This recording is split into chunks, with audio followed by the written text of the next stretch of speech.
first and 10, Smith. He's got time in the pocket. To the right side, it's Kelsey. That throw good for 4. It's second down. Well, the strategy was evident there. Get it to your tight end and make it a one-on-one play with a cornerback.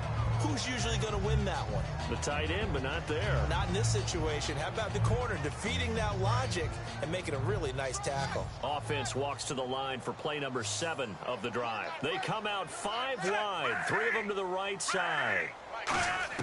To the air again, Smith. He's got the hook up with Conley. And brought down, but not before they're inside the 25.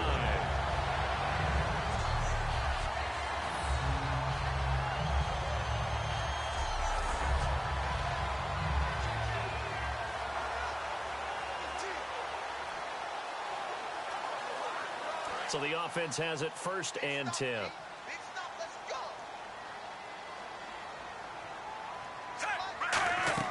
They'll run it now out of the gun. And a short gain here down to the 22. 2 yards on the pickup there. It'll be second and 8.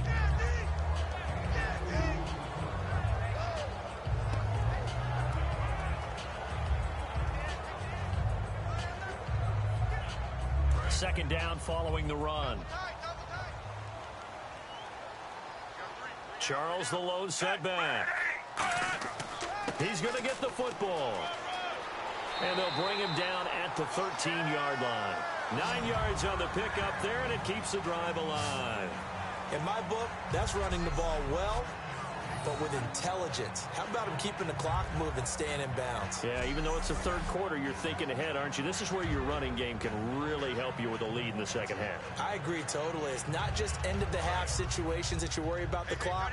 It's throughout the game. And with a lead, stay in bounds. Make them fight harder to try and catch you.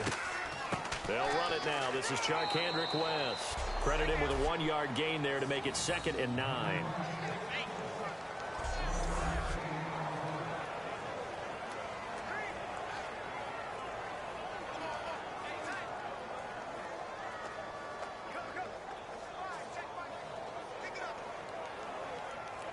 And this seemingly endless drive continues.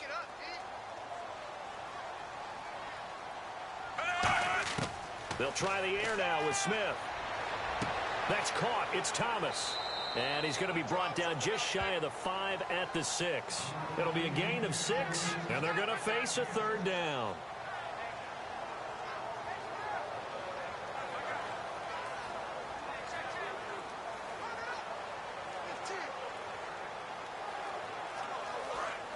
Looking to jam the receivers at the line here. Press coverage look defensively.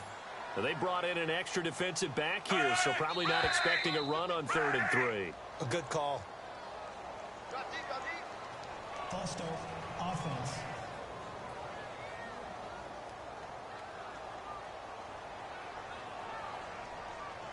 Still 3rd down.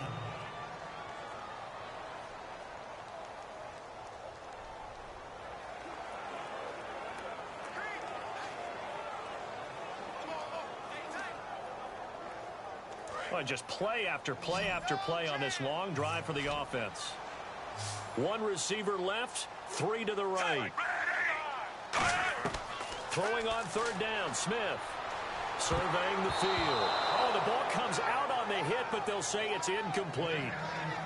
Yeah, they've got to be a little frustrated here to not complete that on 3rd down after having such a long drive going. Hey, you're talking about going over 70 yards on the drive. Yeah, did you say a little frustrated? Very frustrated. Yeah, I'm with you on that. I'm very frustrated. There's no doubt about it. They thought they were going to have a chance to cash in the end zone. Now it looks like it's likely a field goal attempt.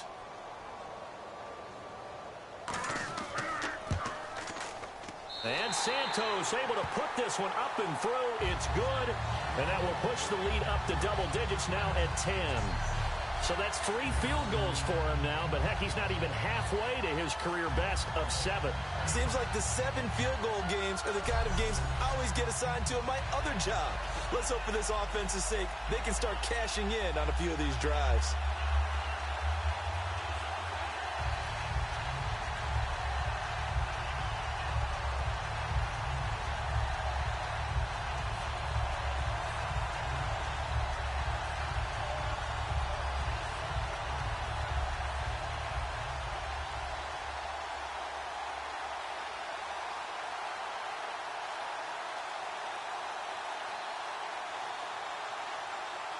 After the made field goal, Santos back out there to kick it away. Here comes Sankey. And he'll take this across the 25, a couple extra yards, up to the 27-yard line.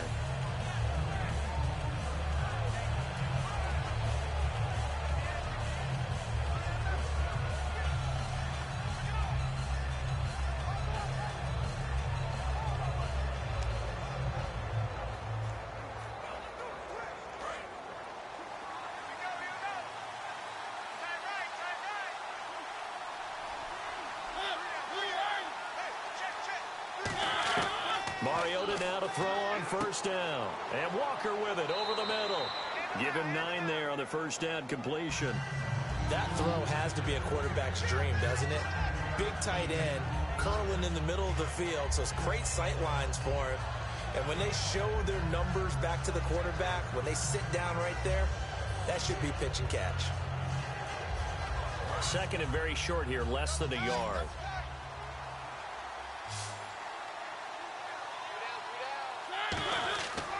This is Murray.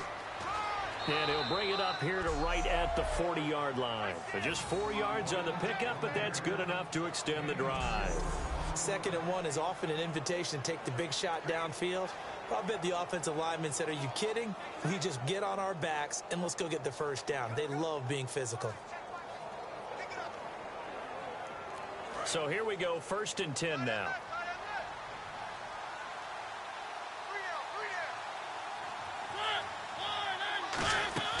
Now a play fake here on first down. And that's going to be too high, out of bounds and incomplete. One of his main targets, Delaney Walker, the intended receiver. That incompletion, Charles, gives me a chance to put you on the clock real quick. NFC teams last year that did not make the playoffs that might make a push this coming year. Well, 3 that come to mind right away that we thought were going to be in 2016. Minnesota, remember the start they got off to before that didn't work out so well for them. Arizona, we thought they were locked to be in the playoffs. In fact, many of us called them Super Bowl contenders. And Carolina, the defending NFC champs going into last season, they didn't make it. So I think that all 3 could return to former glory. I'm going to give you one way off the pace here. You ready? Let's go. The Los Angeles Rams. Ooh. If they get the young quarterback going and that defense continues to live up to expectations, they can make a real strong push in the West. They've got the D. You're right. They just need the O.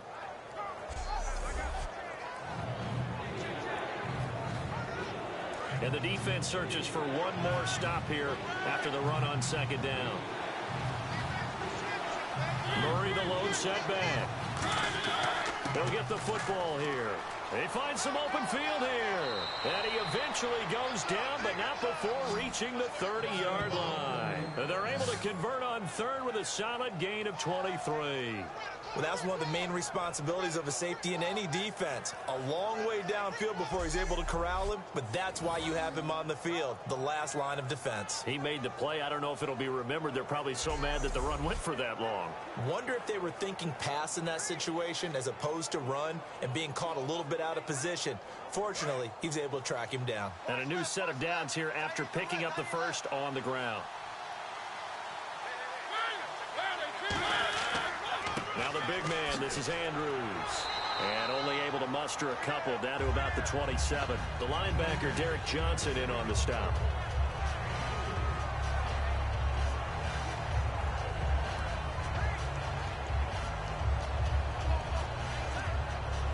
See if they stay on the ground for 2nd down.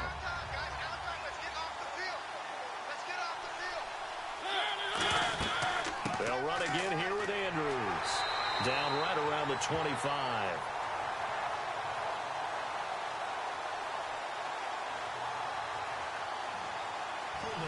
Offense. So there you go, holding by the offense, and that'll push them back. Changes everything now as you try and figure out what your playbook has for you. Longer yardage situations, tougher to execute and pick up first downs.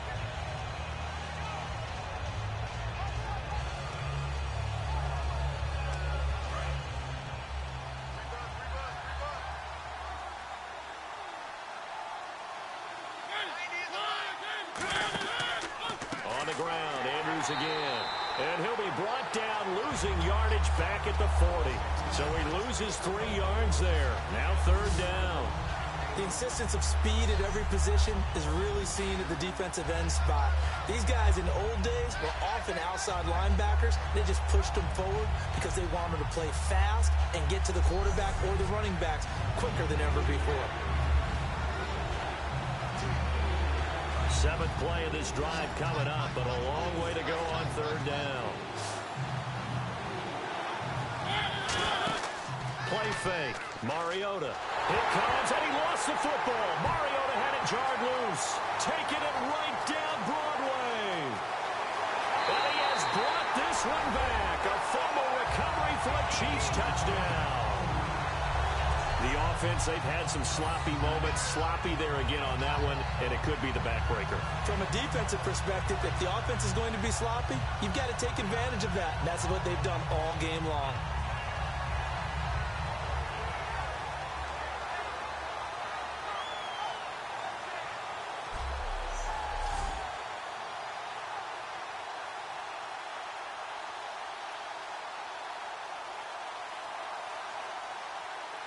Now the point after try for Santos.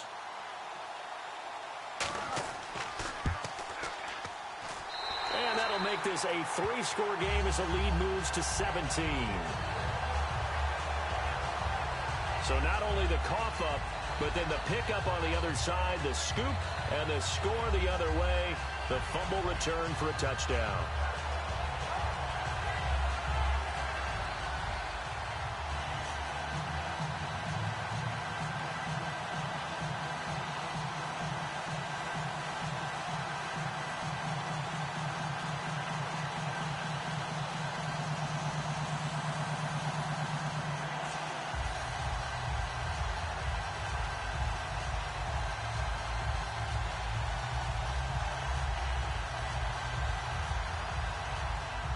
And you can bet they're preaching 2 hands on the ball here as the kick's away following that fumble return. This is taken at his 4. And he'll take this across the 25, couple extra yards up to the 27-yard line.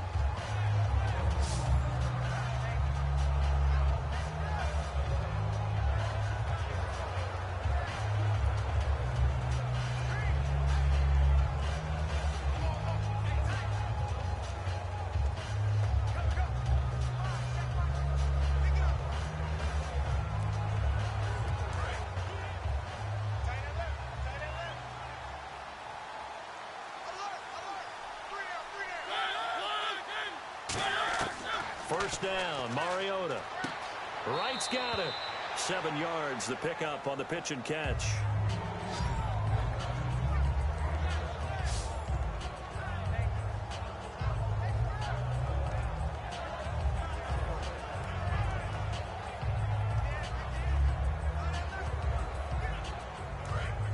And on the outside, they're playing press coverage. Murray the lone setback. Now we've got movement up front. I think this is going to be on the Titans. False start, offense.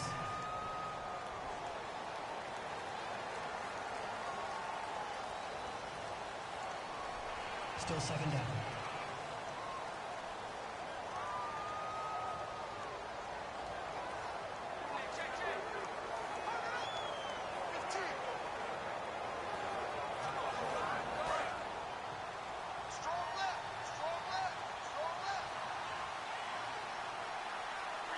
They come out here in the eye. A 20th carry coming up now for Murray. And he is going to lose yardage here. He lost 2 there, and it's 3rd down. We just saw another example of how the defense is winning this game. Really at the point of attack, the offensive line's just getting pushed around. I think now as a play caller, you got to give them a little bit of help. Maybe keep your tight ends a little bit more. Maybe the running backs help you a little bit with the pass blocking. But you've got to help them get some confidence because you can't abandon the play calling right now. 3rd and 11, 5 in the secondary now. Nickel look. Here's Mariota. And able to complete it to Green Beckham.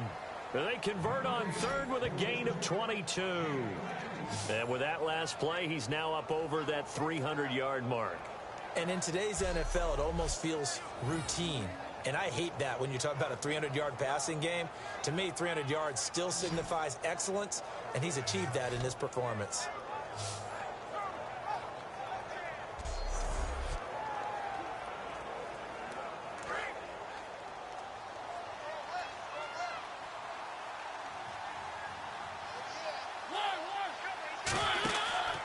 From the pistol, they run it with Murray. And he'll lose yardage on the play back at the 45-yard line.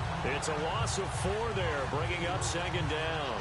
With the struggles we're seeing up front for the offense today, they've got to think about changing up their play calling. Some screens, some draws, some quick-hitting plays in order to try and supplement the run game. You don't totally abandon it, but you try and give it a little bit of help.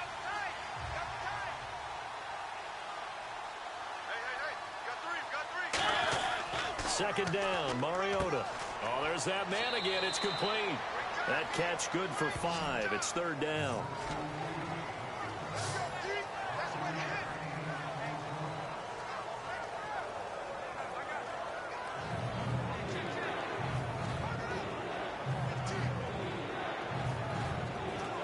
Tough spot for the offense. 3rd and 8.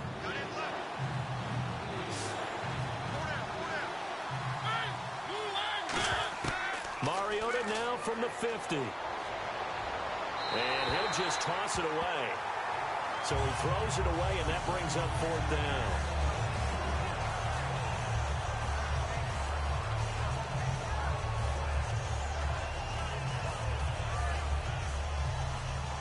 Here's Brett Kern now. On, we think, to punt, though he's faked it earlier, but he was unsuccessful. He gets us away. It's a good one, drawing toward the sidelines. And this one's out of bounds. Should be inside the 10, I think it is. At the 6-yard line. Alex Smith and the offense heading out for their next possession. And the passing game, I mean, look at the numbers. It's fallen off. When a team is struggling, sometimes you look at the quarterback. When the quarterback starts to struggle, who goes over and picks him up? Yeah, that's always a big one, isn't it? Usually there's a quarterback whisperer somewhere. And what I mean by that is whether it's an assistant coach, whether it's one of his best friends on the team, someone that can get in his ear, get with him and say, all right, my man, what do you need? What's going on here? So there's one person he can lean on. He's going to have to lean on that guy right now. And they'll hit him for a loss as he's back to his 2-yard line. Yeah, let me puff out my chest a little bit, even though I'm not rooting for either team. That was a really nice defensive play. It's awfully fun to watch, even in an offensive game.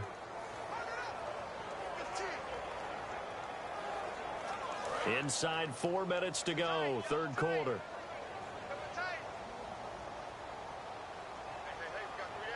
They come out here in the eye. Back to throw, Smith backing up. And he's going to drop this off to his fullback. And he's able to get this one up to the 8-yard line this time. It's a gain of 6 on the play, and it'll be 3rd down.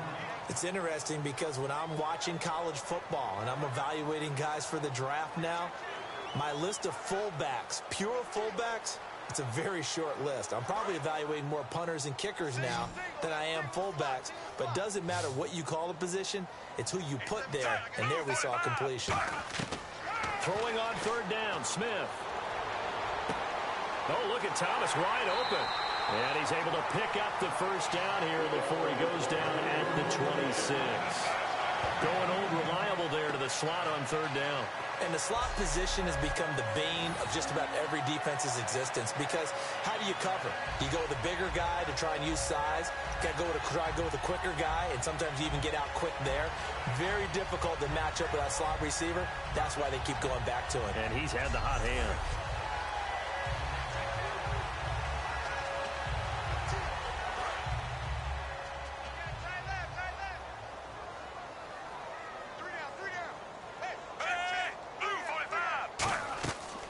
Carry now for Jamal Charles. And not a whole lot doing there as he'll get it up to about the 28-yard line. Give him a couple on the carry there. 2nd and 8.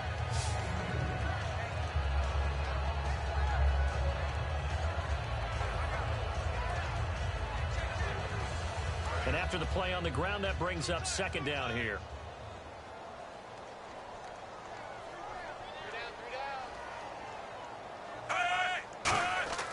Smith now to throw. Looking for the out route. It's complete to Macklin. 17 yards on the pickup there. The drive will continue. It's a first down. That was a nice completion on an out route, and those types of plays are the result of arm strength by the quarterback and timing by the receiver.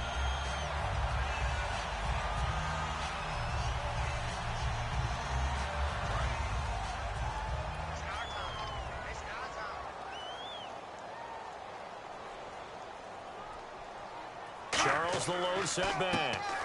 And they'll give it to him here.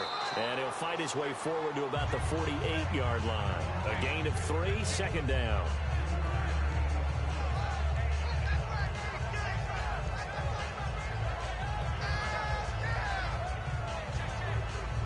Second down following the run. They come up in an offset eye. On second down, Jamal Charles. And he is going to lose yardage here. He'll wind up losing 3. And now it's third down. Hey, a lot of points have been scored in this game, but what a nice play by the defense. Stepping up on that one. Maybe they'll get things going in their direction after a play like that.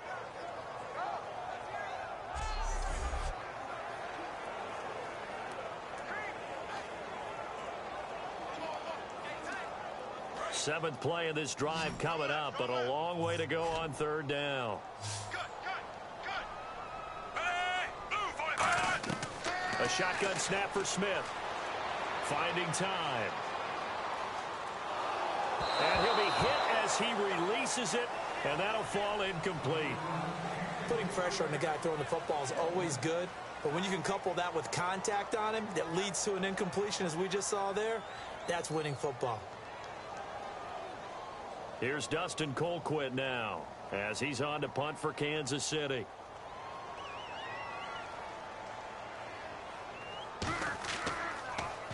He gets this one away, and boy, it's another boomer.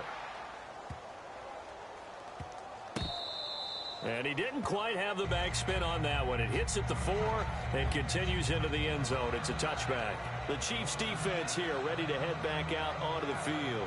They forced the punt the last time, got off the field. I'm sure some of your D coordinators through the years, you liked when you heard those words, get off the field. Oh, there's no doubt. Or maybe you didn't like it when you heard those words.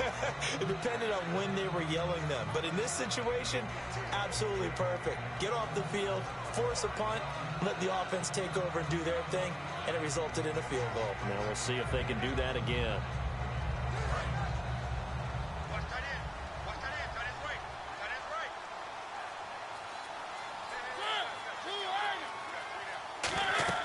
They'll run it now out of the gun.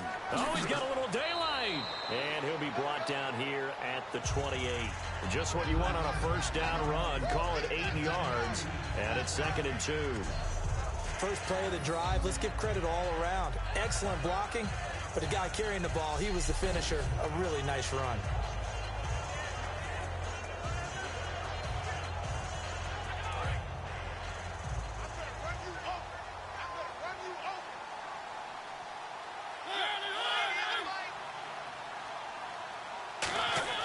Mariota now on second down. Green Beckham has it over the middle. Give him 3 yards and a fresh set of downs.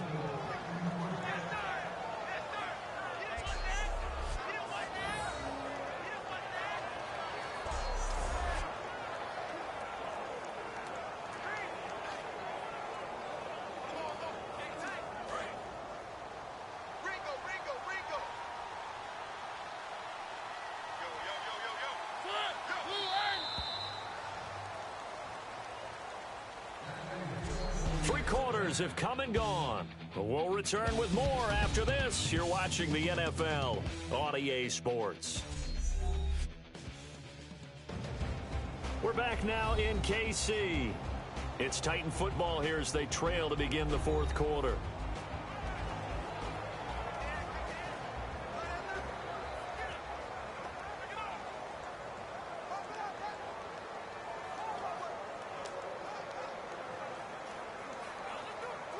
Fresh set of downs here.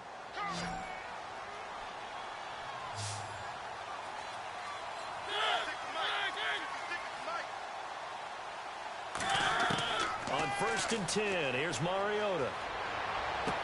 Wright's got it. 7 yards, the pickup on the pitch and catch.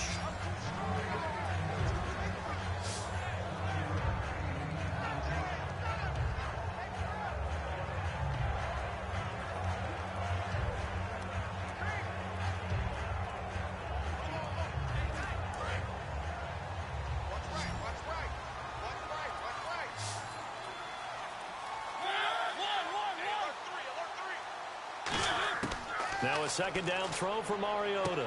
And he'll be out of bounds after getting this one across the 40. Only 3 there on the pickup, but that's enough to move the chains. He's been a busy man here in this one, and they're showing off some nice footwork to stay in bounds. And with those types of catches and the volume that we've seen in this game, wouldn't you keep him busy as well? I would. Of course. You got to keep throwing it to him. He keeps making plays.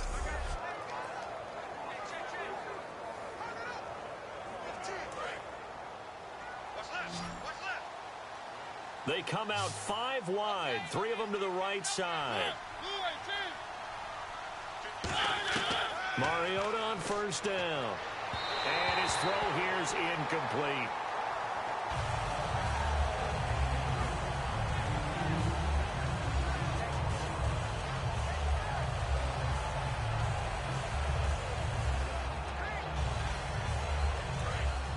Looks like the defense in press coverage here.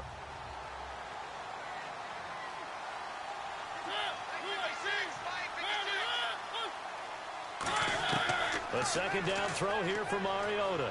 He's got time. Still, and they get to Mariota here as he's dropped on the sack. Justin Houston from his outside linebacker spot, forcing the sack for a loss of 8.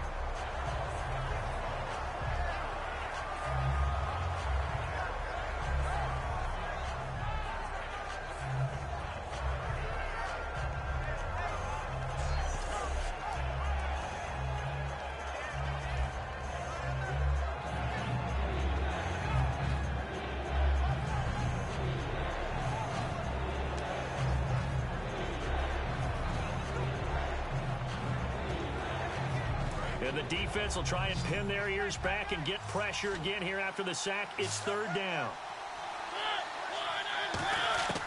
3rd and long here for Mariota. And he's got room. And avoids the contact by sliding. He got 29 yards that time.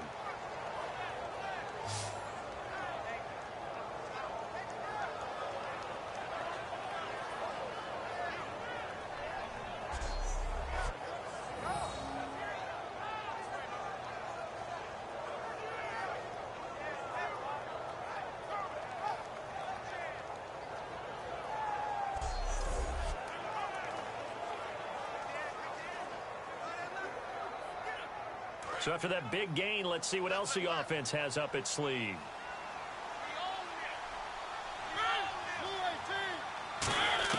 A first down throw for Mariota. He's got time in the pocket. Toward the sideline, and look at that catch. Dragging the toes, and that's going to be a first down. Well done.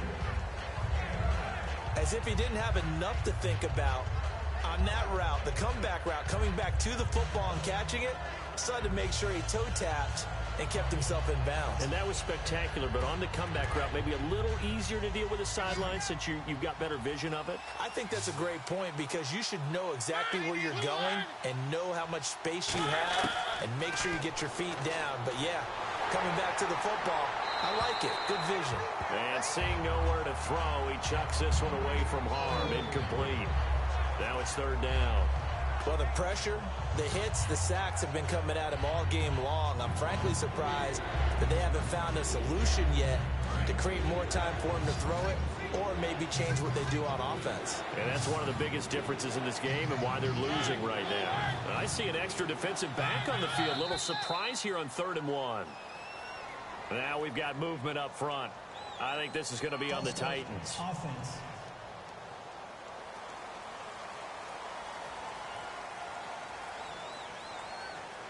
Still 3rd down.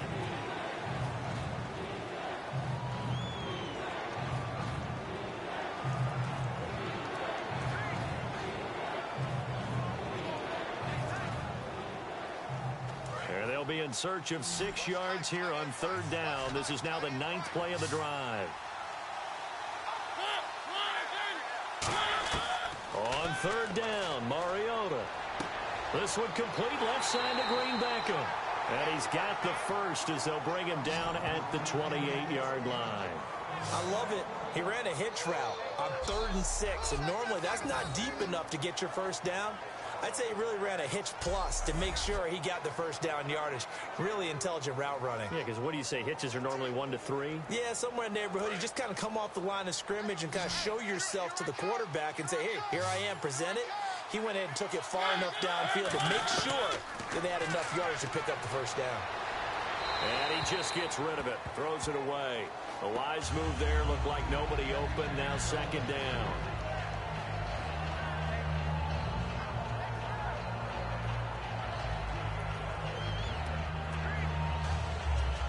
And a really long drive here, and it goes on and on.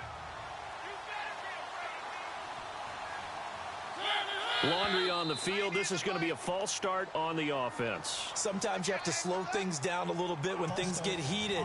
The cadence has to be slow and deliberate at times to make sure your team's ready to go. Still 2nd down.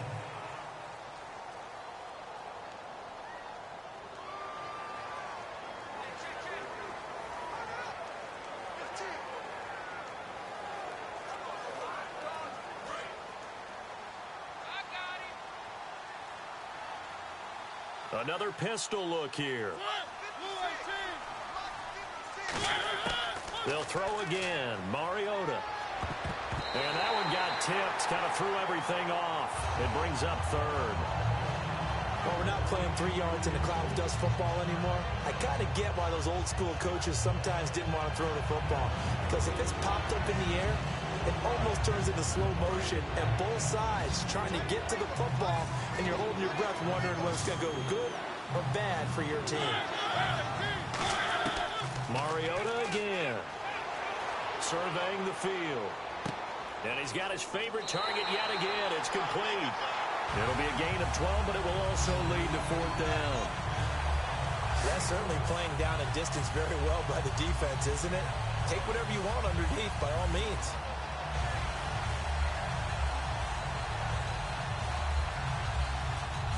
Here's Ryan Suckup for the Titan field goal. On the left hash mark, this a 38-yard attempt.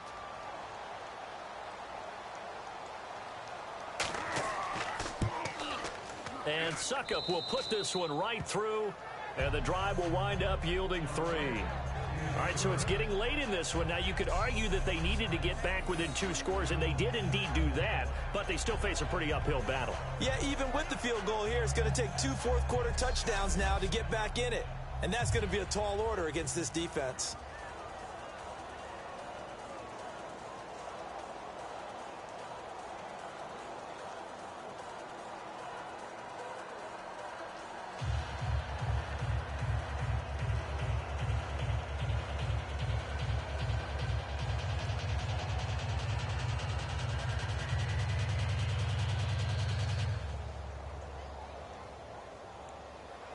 Suckup now set to kick it off following the made field goal.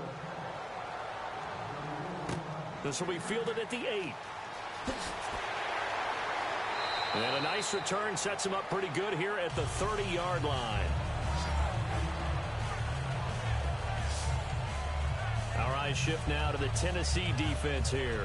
They're hoping to do what they did last time, force another punt. Last time it resulted in a field goal. We'll see if they can get another stop here, though. And the best defenses are in the business of preventing points and creating points. And that's exactly what these guys did on their last possession. Why? Because they got off the field on 3 and out, turned the ball over to their offense after the punt, and let them roll downfield and put the ball through the post for a field goal.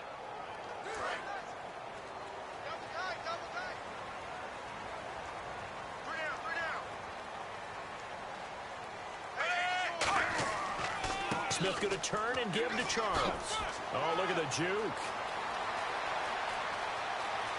And he cuts it out. Jamal Charles, nobody in front. And all the way in for a Kansas City touchdown. Jamal Charles, his second touchdown of the afternoon. And the Chiefs are able to grow their lead.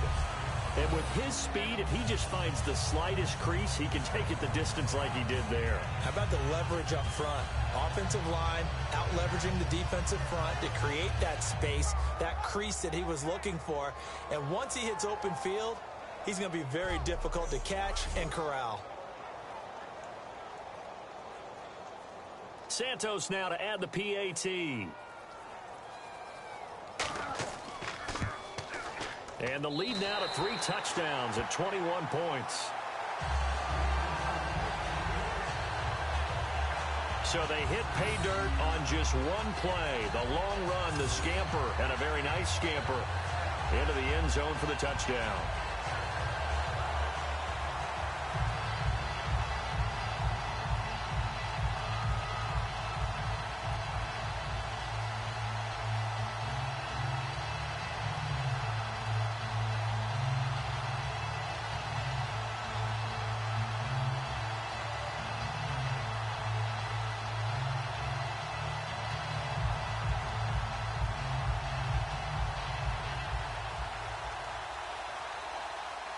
Now, after the touchdown, here's Santos to kick this one away. This fielded a few yards into the end zone. And he won't return this one. He'll go down to a knee, and they'll start at the 25. The Chiefs defense, they get set and ready to do battle again. And they really dug in deep on that last drive. They gave up quite a bit of yardage. Somebody must have said something in the huddle, though, because they got a big stop. And someone on the sideline said, what took you guys so long before you dug in on that possession? But you're exactly right.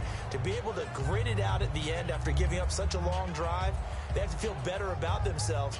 Now they want to start this possession and not let it get to that extent. Right, because they gave up the 3 last time. See if they can stop them here. Looking to jam the receivers at the line here. Press coverage look defensively.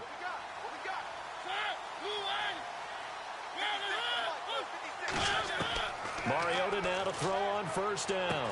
And Walker with it over the middle. 35. 12 yards on the pickup. And it's good enough for a Tennessee first down. And passing yardage-wise, now up over 350 in this game. Pretty nice performance. Definitely that, which usually means you're putting a lot of pressure on guys trying to cover. If you're a defensive back and they put over 350 yards on you, you've had a long day. The key to everything, if you're doing it without throwing interceptions or turning the ball over. On 1st and 10, here's Mariota. And he'll toss this one incomplete. Seeing no options, he throws it away.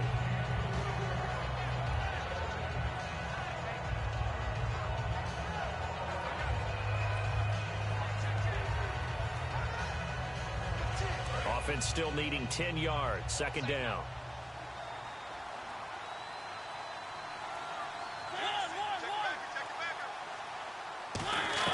Throwing again. Mariota on 2nd and 10. Now he drops it incomplete, and their struggles continue here.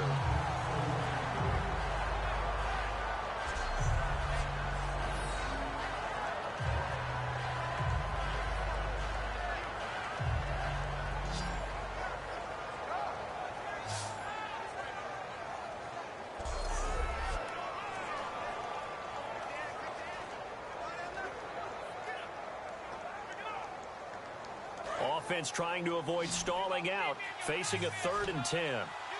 They come out 5 wide, 3 of them to the right side. Now we've got movement up front. I think this is going to be on the Titans. False start, offense.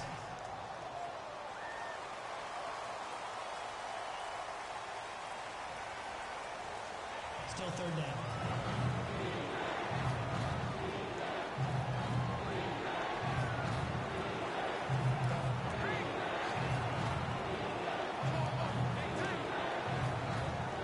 So a costly penalty and now a tougher 3rd down situation.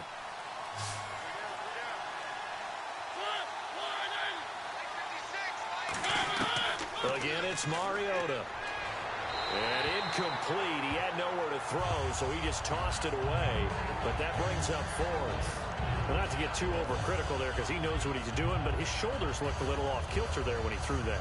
I don't think you're being overly critical there. You're just analyzing it, and he gets those shoulders right. That pass will go from incomplete to complete.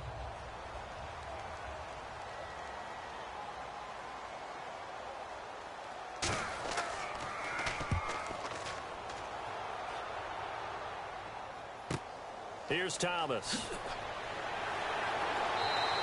Give him 11 yards that time on the return. And the offense will take over with a new set of downs. Jamal Charles now gearing up to go again on offense. And these numbers showing up on the screen, that's why he's their star. They kept him down for a little bit, couldn't keep him down for a full four quarters. But what they were hoping for was a half of the game. And if they could have shut it down at the half, they had done their job. But as you mentioned, a full four quarters, and the best, they always feel like they're one run away from changing the momentum or breaking something big. And we're starting to see that here in the second half.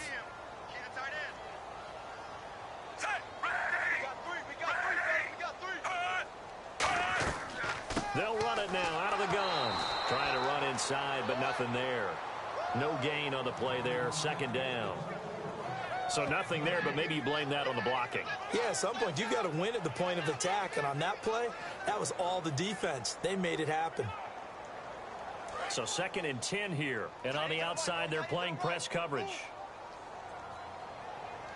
Hey. We got three. Three down. Here's Smith now on 2nd down. And the hit jarred it loose. It's incomplete.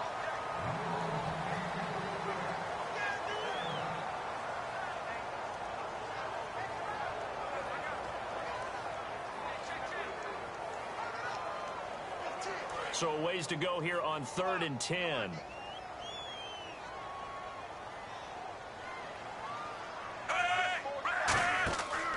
Smith turns and gives to West. And he'll get this only up to about the 35. 2 yards on the pickup there. It's 4th down.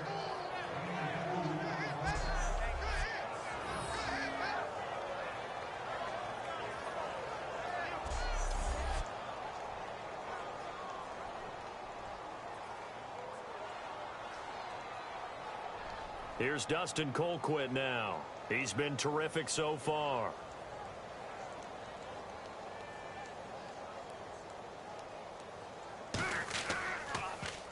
Averaging over 50 yards a punt so far as this one's away. And a little too much mustard on that one. It hits a couple yards into the end zone. A missed opportunity there maybe to pin them back. We put our attention now on the Chiefs defense. They did their job last go-around, forced the punt, hoping for more of that here. He got off the field. That's exactly what they wanted to accomplish. Get off the field, turn the ball over to their offense, and kick back and enjoy a little bit of water and rest before they have to go back out there again. Back out there now, hoping to hurry up and get more water and rest. Let's go, defense. Let's go, defense. Here we go. Now here's a whistle as flags come in. And we'll check out the call. False start, offense.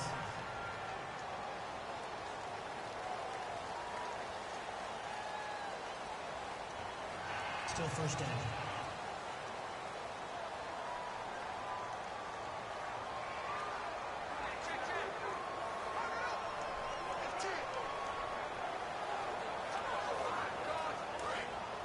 Looks like the defense in press coverage here.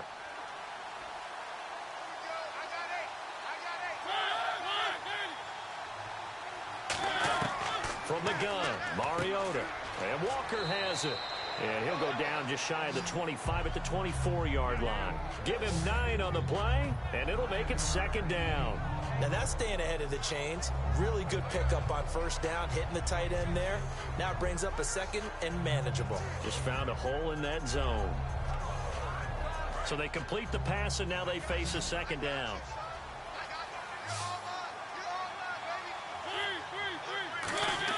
Now a 2nd down throw for Mariota. And he'll hit his tight end, Walker. And he's able to get out to the 32, brought down there. It goes as a gain of 8, and it moves the chain. But not before reaching the 45-yard line. That one goes for 13 yards, and it moves the sticks.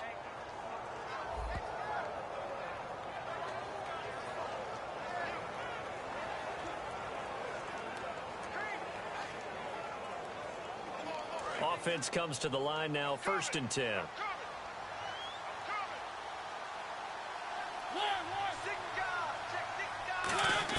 Mariota now to throw on 1st down. And it pops free. The collision there jarred the ball loose and brings up 2nd down. After watching him drop that slant, I can hear my old coach's voice ringing in my ears right now. You can't run with the ball until you catch it. Trying to get those rack yards before he secured it. 2nd down now after the incompletion.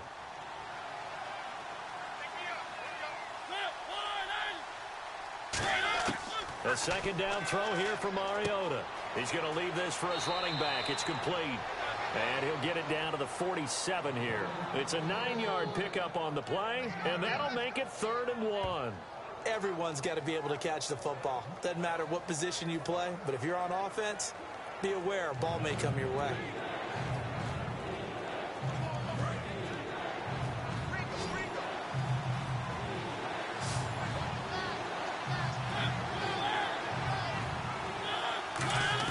On 3rd and 1, here's Mariota. And he finds a man. It's Fasano. And he will have a 1st down as they get him to the ground at the 37. And on that last play there, he's over 400 yards passing now. You know what that generally means? Success. That, and it means you really didn't miss opportunities. Usually very accurate. The ball's getting to the right place. Guys are making yardage after the catch to help you out that way. I mean, the whole team has picked it up. And don't forget, that means the offensive line has had to pass protect pretty well, too. Yeah, everyone dialed in. False start, offense.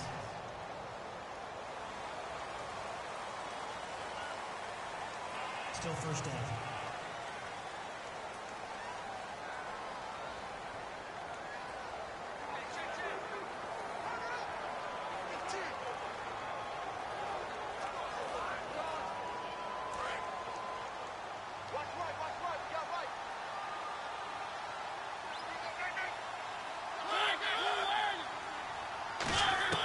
To the air again, Mariota.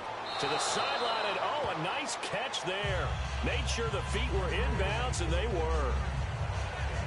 All that practice time came to fruition on that play. All those timing routes that they work on through training camp, OTAs, minicamp, and just regular season, they got it done on that one. An outcut, ball was delivered, and picked up the completion.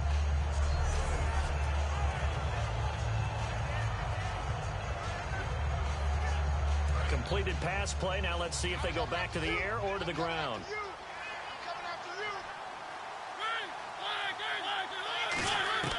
Again, it's Mariota. And Walker with it over the middle. The reception good for 7. It's 3rd down. When you execute a drag or a crossing route really well and give them a chance to let it develop a little bit, you can gain some significant yardage hitting your tight end on that one. And on 3rd and 5, this will be the 8th play of the drive.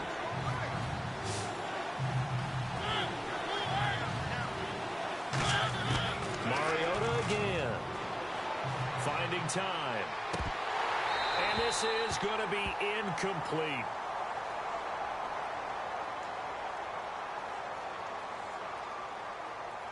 Holding, offense.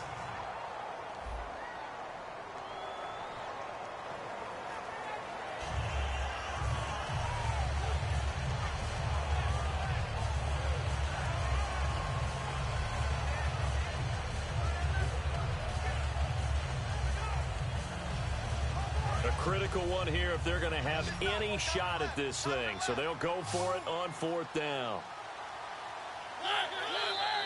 Now we've got movement up front.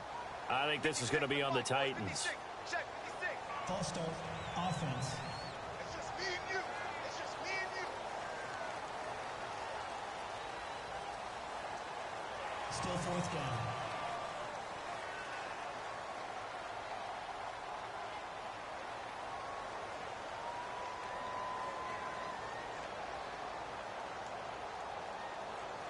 Their already slim hopes are going to ride on this one. They'll go on 4th down.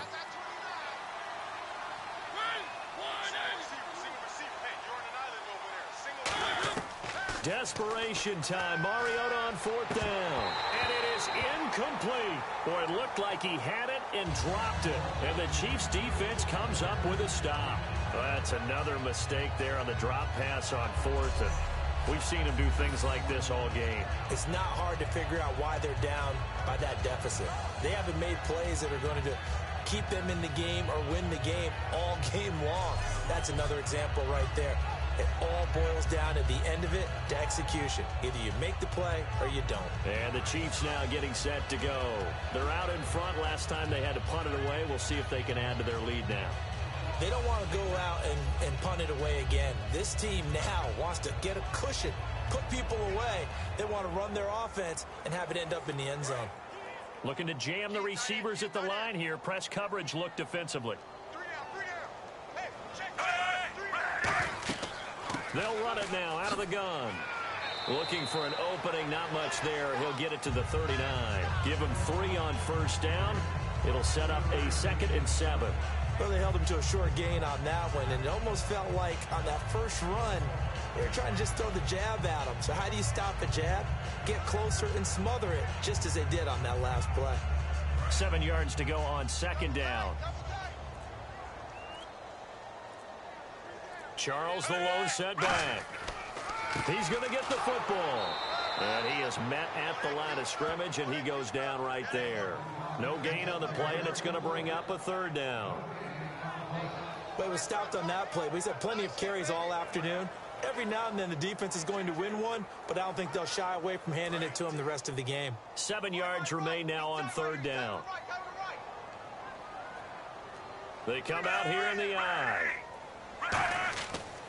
Here's West. And some space here. And he's got a 1st down as he's up to the 48. It's an 8-yard pickup and leads to a new set of downs. On 3rd down, that's a good job of situational football and understanding where the 1st down marker was and getting there.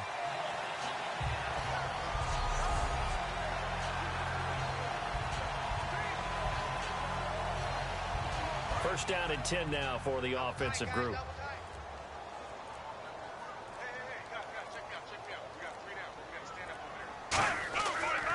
As they've done all day, they run with Charles. And he showcases the spin, a pretty good gain before he's taken down. A good run there on 1st down, and it'll leave him with a 2nd and 2. Well, they'll take that every time with a lead. 1st down, 4th quarter, getting 8 yards. You love that. They will take it, and you have to ask the defensive guys, why did you give it? I mean, you know the situation. You're down, have to stop them, have to get the football back. But 8 yards on 1st down puts them back on their heels. See if they stay on the ground for 2nd down.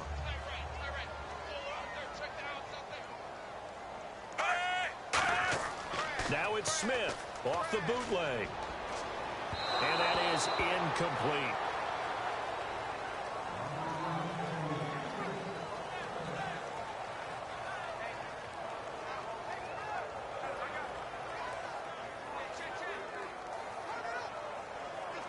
And the offense looking to pick up the 1st down after the 2nd down incompletion. Looks like a nickel set here defensively on 3rd and 2. Yeah, maybe expecting a throw. Short yardage situation. Here's Charles. And he's going to be met at about the 43. He needed 2. He got 1. And that's going to leave him with 4th down and a yard. And, partner, when you run the ball on 3rd and 2, you're telling the whole world you've got nothing but confidence in your offensive line and your runner, and you expect to get it. But they were stuffed on that play, only got 1 yard. Great job by the defensive front, the linebackers, everyone got involved to force a 4th down.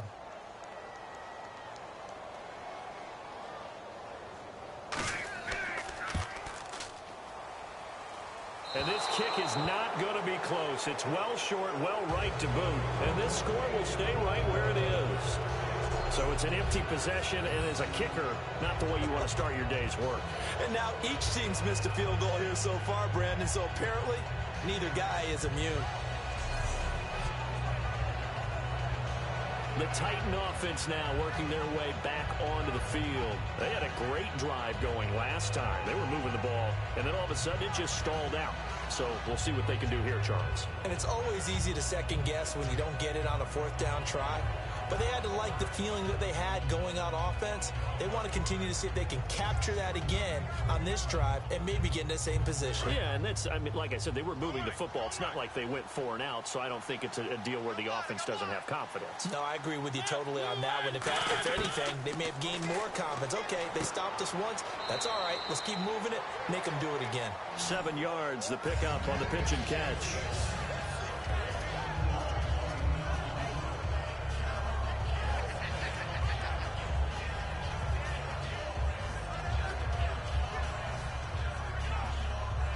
Three yards remaining here on second down.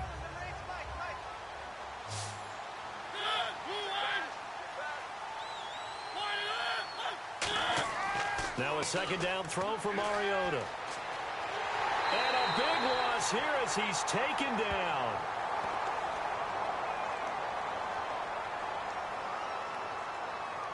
Holding offense.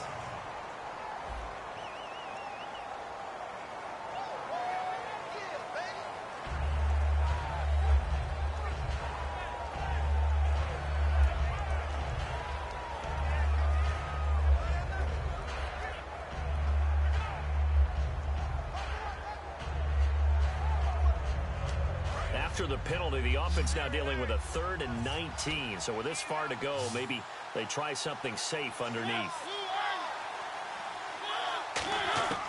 3rd and long here for Mariota. And that is incomplete. Rashard Matthews, the intended target. And that brings up 4th down.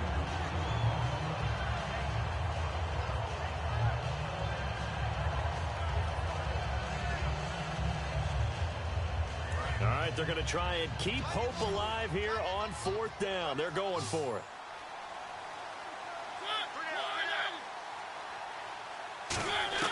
Got to try it here. He's back to throw. He's going to float this one deep right side. And this is incomplete. The Titans try it, but ultimately they fail on 4th down. And the Chiefs will have the football back in excellent field position. Being just short of midfield, they decide to take a crack at it on 4th down. They don't come through. Sometimes it's just showing confidence in your defense. You know that they're good, and they'll take care of you.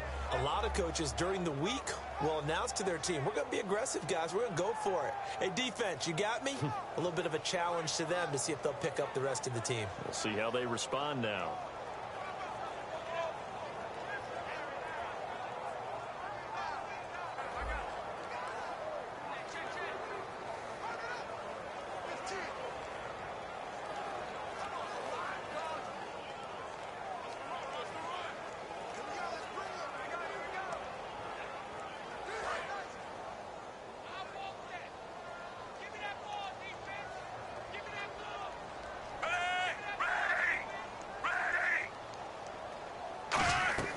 They'll run it now out of the gun. Looking for a seam, but finding none. He'll get back to the line of scrimmage, and that's it. Call it no gain on the play, and it'll be 2nd down. So nothing there. I don't know that that's all on the back, though. You got to look at blocking there, don't you? I would agree with that totally. At some point, they have to win at the point of attack. Instead, it was the defense getting it done again and holding them to no gain.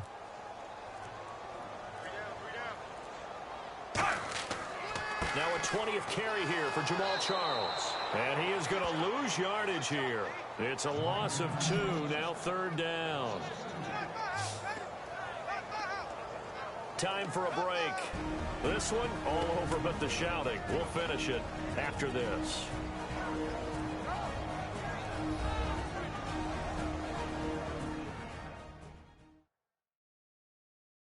So the Chiefs in possession of the ball as we welcome you back.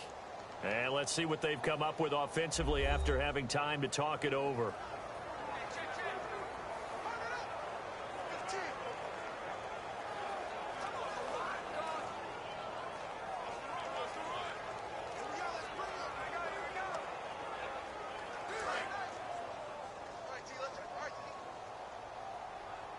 So now a 3rd and 12 with an extra defender here in the secondary, a nickel look.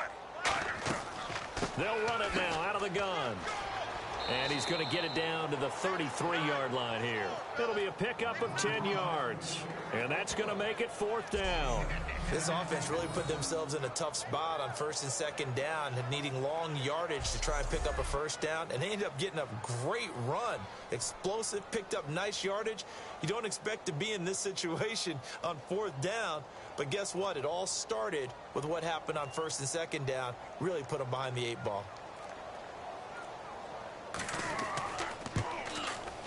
And Santos able to put this one up and through. It's good. And that will extend the lead out to 24. So it's 3 more points, and that widens things out even further here in the 4th. Hey, in this league, you can never have too much. So if you're in range, grab the 3 whenever you can.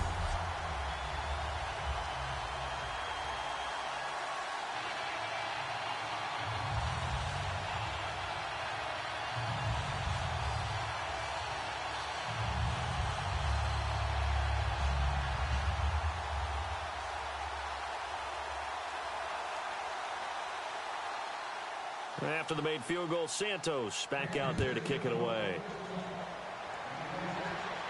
That's fielded in the end zone. And he'll wind up about 4 yards shy of where he would have been if he had taken a knee, as they'll start at the 21-yard line. And here comes Tennessee as they get set to take the field. They're down big here late. I don't know. You just one last drive here for pride? Some people like to do that. I remember playing for a guy once. We were down huge, and someone said, "Coach, what do you want to call?" He just waved a hand like, who cares? Let's get out of here and do something some other time. But some teams like to do something at the end to feel a little bit better as they continue to move forward. Yeah, probably just want to put this one behind them.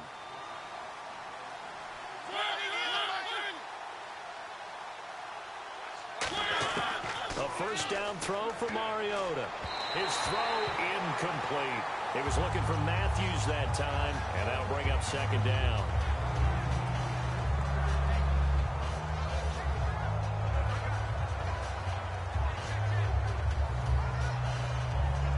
Second down here after the incomplete pass.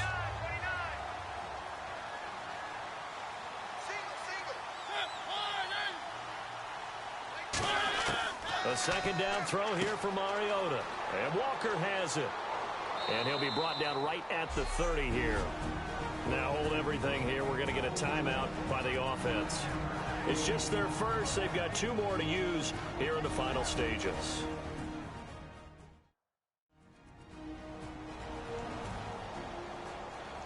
And welcome back. The offensive unit, they took the timeout. And now they get set to line up as we resume action.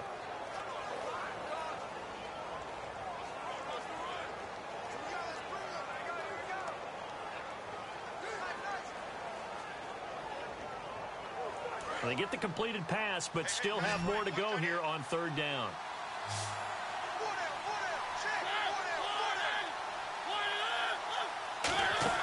A play fake to Murray. Now Mariota. And no escaping this time as he'll go down. They got him for a sack. And whistle blown. A timeout here is taken, and it's taken by the kicking team. That'll leave them with just 1 remaining in this 4th quarter of play. So we're back in the offense getting set following the call of that timeout.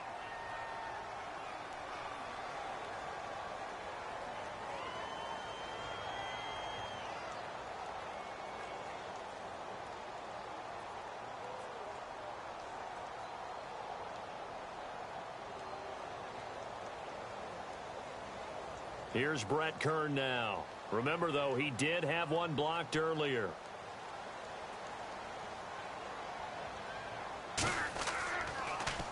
.46 on his first kick. This one in that neighborhood as well. Returnable for Thomas. The 48-yard punt, 7 on the return. And out will come the offense as they take over. Now the Chiefs offense, they get ready to head on the field. They have the big lead here late. They protected their home turf well, didn't they? They certainly did, partner. And just think about how good that feels, because every team has a goal when they start the year to win at home. All right, and sometimes you don't win all of them, but they managed to get that done today. Just think about your routine stays the same. Everything's familiar. You feel right going into the game, and they translated that into a win. They did indeed. They protected the home field, and now the final stages. The D can only stop it one more time as they take the knee.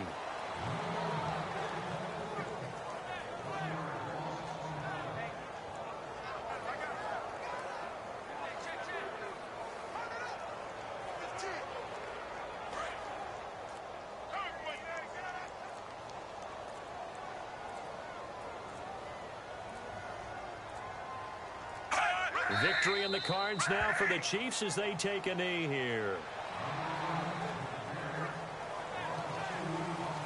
Well, Charles, it's one thing to win. It's another thing to win and put up the amount of points that they did. Boy, were they clicking on offense. They can't help but feel great about themselves, can they? I mean, what a game to put up that number of points, continually feeling they're moving the ball and things are working and clicking. They think that they can bottle this and carry it with them. And as an offensive coordinator, you just don't think you can do anything wrong. Whatever you call, run, pass, it's all going to work. That's called being in the zone.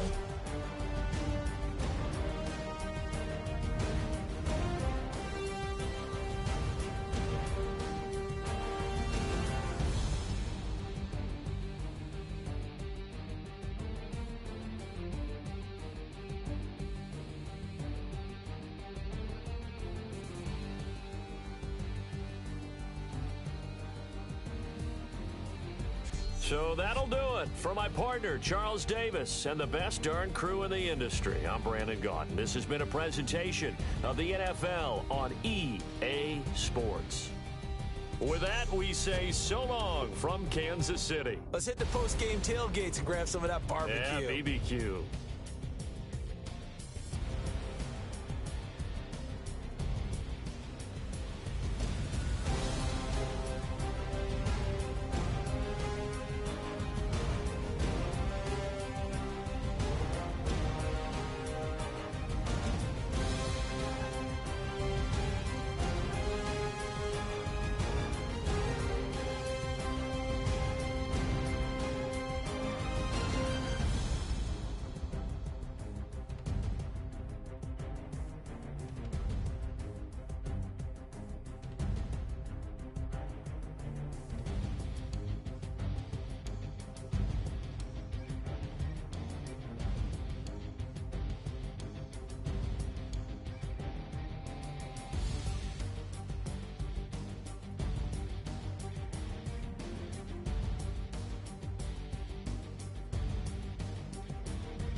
Put away your inhibitions. Let the beast in you just get loose. We all young, wild, and different. We can all get from a little. I know you're terrified about what the future lies, but there's no compromising. It's my way or the highway. We all just slave the lust, heart building, breaking trust. It's gonna get wild when we come out, like gonna get loud when the come out. That's it. Go wait in line with them lame talking real rap. Tell them break your neck, gon' bust a rhyme. Going down, pass it around. Hey, what with me now? We running wild. Hey, and nobody getting. We on the town. Hey, never come down. I never come down. Lose it.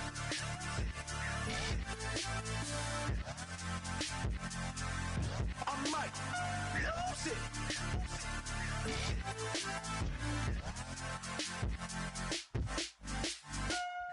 it.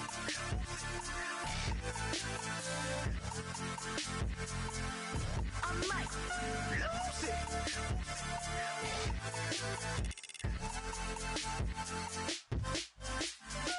Everybody got guilty pleasure. Hello, everybody. I'm Larry Ridley. Welcome to the NFL on EA Sports. It's all about covering ground as a safety, and that's what these two will have to do in today's game. It's the Ravens going up against the Jaguars. With that, let's send you upstate to Everbank Field in Jacksonville. We're standing by our two-man who will call the action. That's Brandon Godden and Charles Davis. Larry, first opened in 1995. There's a look inside Everbank Field here in the River City of Jacksonville, Florida. Today, we're set for a good AFC matchup between the Baltimore Ravens and the Jacksonville Jaguars. And a welcome in, everybody, with Charles Davis. I'm Brandon Gaudin, and Charles, so much gets made about offensive comparisons. Here's a matchup where the defenses may just take center stage. Yeah, we're usually talking about guys scoring touchdowns. How about the guys who prevent them and change the momentum of the game when they take the ball away? I love those ball hawks in the secondary. People after my own heart. Justin Tucker set to boom this one away. And off we go from Jacksonville. On the return, this is Denard Robinson. Ooh, with a juke. And a nice job there as he gets this one up just shy of the 35-yard line at the 34.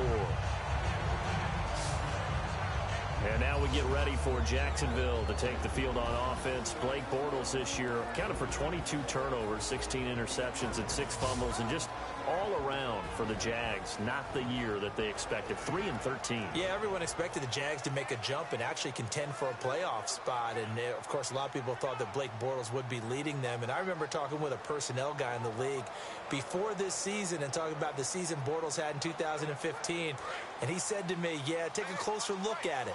A lot of the success he had when they were down 14 points or more. I want to see him in some tighter games. It didn't happen this year. He's got a lot of work to do to get back to being that rising star. Lee's got it over the middle. And he'll be brought down shy of the 40 at the 38-yard line. 5 yards on the catch there, brings up second down. And the box that's highlighted is for Hearns on this offense. Do you have your track shoes available? Because Allen Hearns is a guy that gets you on your horse if you're trying to defend him. He can take anyone deep and win on any route.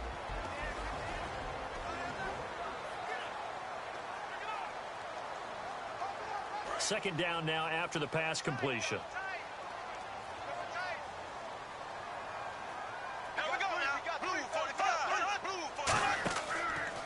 Here's Chris Ivory with his first carry. And nothing doing. He's immediately taken down at the line of scrimmage. They'll lose a yard, and it brings up third. You remember Timmy Jernigan at Florida State. His stoutness that was so impressive there, it still comes into play in the NFL, doesn't it? If you call stout 300 pounds, and I do, then yes. Used it well on that play and made a nice tackle for a loss. This defense looking for an early stop. This is third down and 6. Throwing his Bortles on third down. Completes it to Lee. And he's going to have a first down as he's brought down at the 44-yard line. It's a pickup of 6 and good enough to move the chains. Well, clearly one of his advantages as a passer is his height. Sit back in the pocket, fired over the middle. That makes things tougher defensively, doesn't it? It really does, because your goal is to move the quarterback off his initial spot when he gets his drop back completed. But when you have that type of height, he can stay in there if he's willing to take the hits and just fire over the top, which saves him time and actually completes a play a little bit quicker than it normally does for a quarterback who has to slide and find open space to throw. And he's going to take this one down to about the 46-yard line. Well, partner, for a few years there, we thought this read option play was going to take over the whole NFL. It seemed like everyone was using it, but it has been scaled back considerably in the last few seasons, mainly because people are worried about their quarterbacks getting hit. But when you call it at the right time and you use it properly, you see the type of gains you can get. A nice chunk of yardage there by the quarterback.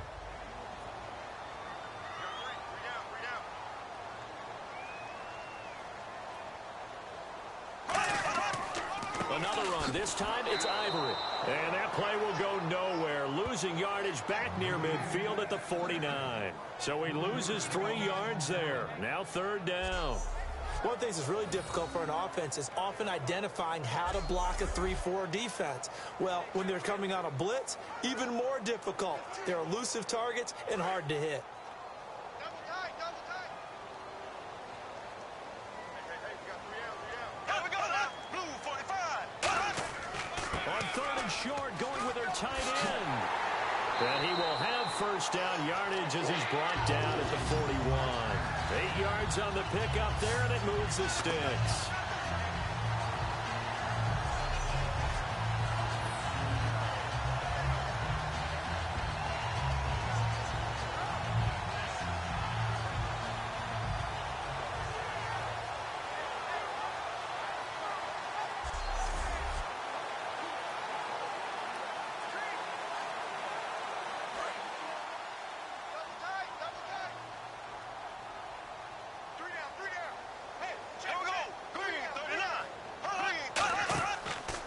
First down. This is Ivory. And some room to roam now. And able to push his way forward here for a good little gain. He'll get a nice chunk there on the first down run, and it's 2nd and 4. Frustrating for a defense, energizing for an offense. Finding a way to create that type of yardage in your running game, that'll make the guys carrying the ball very, very happy. Watch tight, watch tight. Tight here right, tight here right. Now a first carry for T.J. Yeldon. And they're able to get this one past the 30 down to the 25. Give him 10 yards on that one, and that'll earn him a fresh set of downs. It's so important to establish the running game early in a contest, because when you do that, that just opens your playbook so big for your offensive coordinator. And to be frank about it, they like calling pass plays better than they like calling running plays. And with the way that they're running it right now, that's going to open things up to do whatever they want through the air as this game goes on. So the run moves the chains, and here we go on first down.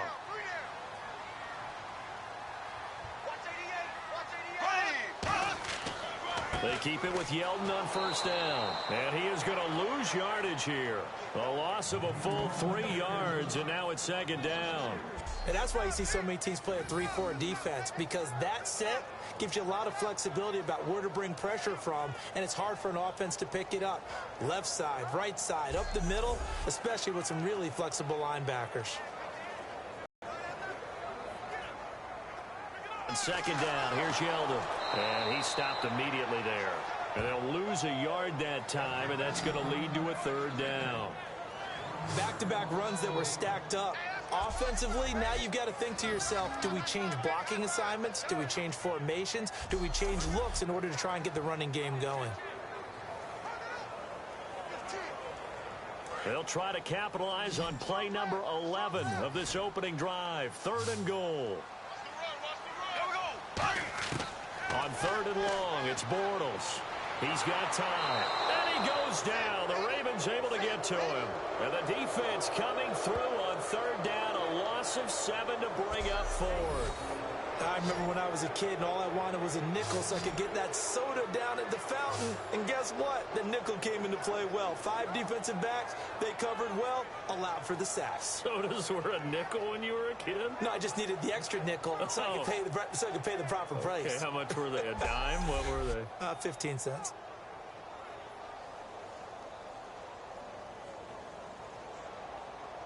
So on 4th down, on comes the Jaguars' Jason Myers now for the field goal try. From the right hash, this from 53. And Myers able to knock it through, and the Jaguars grab a 3-0 lead. So the opening drive for them here on their home turf results in a field goal. Now that's the way you want to get things started.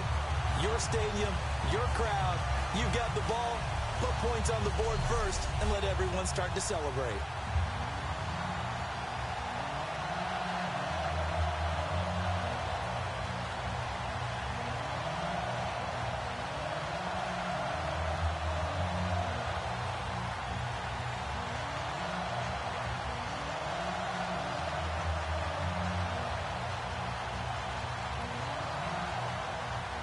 Myers now converted on the field goal try. Now he's on to kick it away. And that'll carry over the back line of the end zone for a touchback. So here comes Baltimore's offense. The Ravens finishing the year, Charles, at 8-8. Flacco under center. Finished the year with over 4,300 passing yards. He actually topped Vinny Testaverde for the Ravens' single-season franchise record. For so many people who wonder, can Joe Flacco actually carry a team? Well, I think it's been answered. He can actually do that. But do they want him to do it? Because the way the Ravens play, their style, predicated on having a really strong running game. They didn't quite get there this year. They had a couple of guys who ran okay, but they needed better performances there to take some of the pressure off of him so then he could bomb it deep to people. First carry for Justin Forsett. And he'll wind up with about 6, up past the 30 to the 31. And there's a run to be happy with. Good, solid yardage. He'll take that anytime you hand the ball to him back. 4 yards remaining now on 2nd down.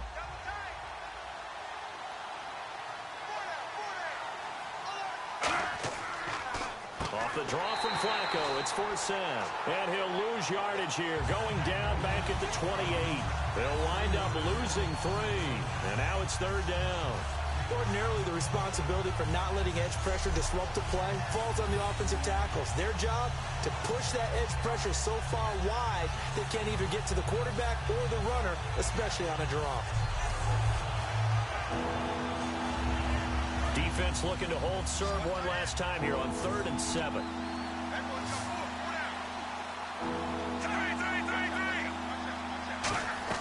Fake to Allen. Here's Flacco. He's got time in the pocket. And he takes a shot on the release as this will be incomplete. He was trying to get it to Steve Smith that time. And now it's 4th down. 3rd down is the down. Both sides know they absolutely have to win. And the name of the game for the defense is pressure on the quarterback.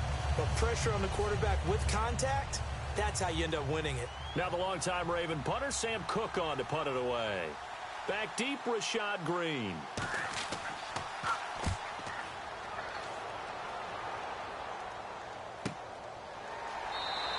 That'll be a 44-yard boot, just a yard on the return as he's covered up quickly. And the Jaguars go on offense, 1st down and 10.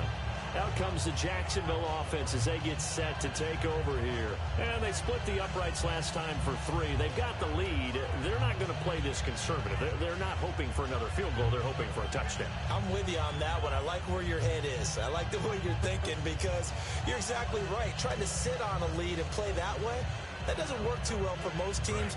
Run your offense. Yep. Run what you do best. Exactly. Put it all the way down and try and increase your lead in a big way. And the best way to do it, touchdowns. Bortles now on 1st down.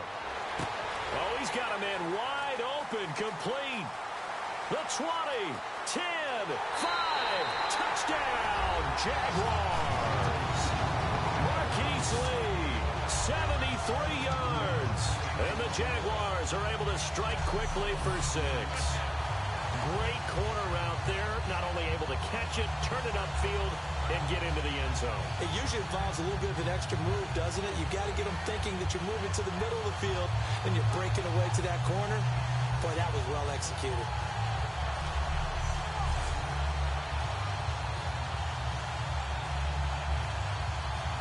Jason Myers now for the extra point.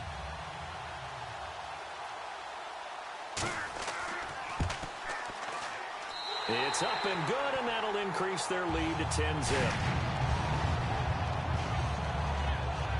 Those are the kind of drives they like on offense, from the coordinator to the quarterback, the line, everybody. One-play drive and into the end zone for 6.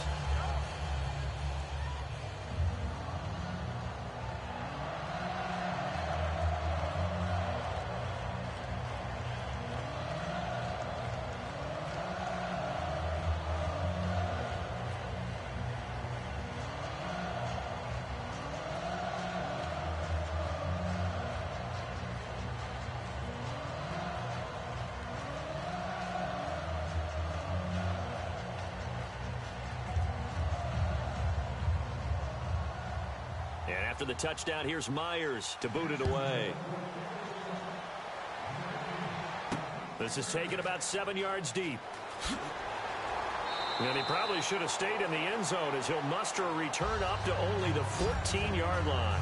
Well, conventional football 101, tells us if you don't get it back to the 20-yard line on a kickoff return, that's a disappointment. But some of these teams, special teams coaches, with approval by the head coach, they give them full authority to go ahead and bring it out and try to be aggressive. Almost what we call the green light, red light theory. Green light means go, red light means stop. Looks like he had green on that play.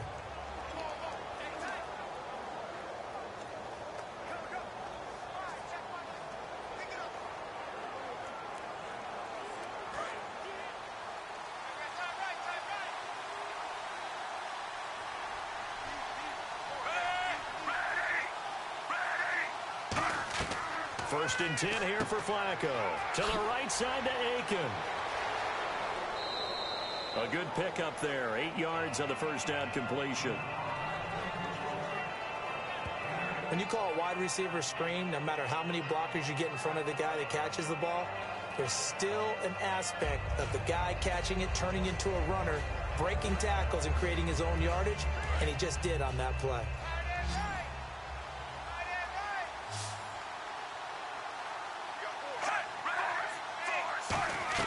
Play fake to Forsett. Now Flacco. And they can't get the long connection as it falls incomplete. In this offense, they look towards Steve Smith a lot. It's a good idea, because if you don't, you're going to hear about it. No one plays the wide receiver position angrier or better than Steve Smith Sr.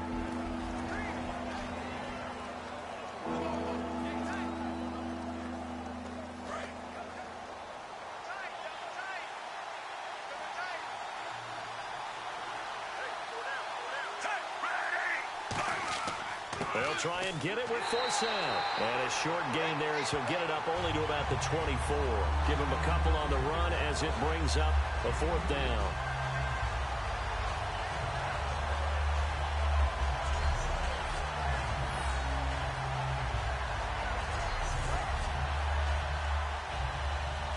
Here's Sam Cook now as he'll punt it away for the 2nd time.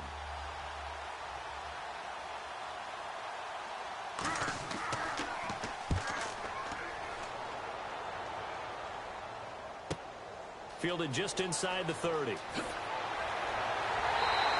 Good blocking there. Nearly sprung him. As it is, it'll go as a 19-yard return. And possession will switch hands. 1st and 10.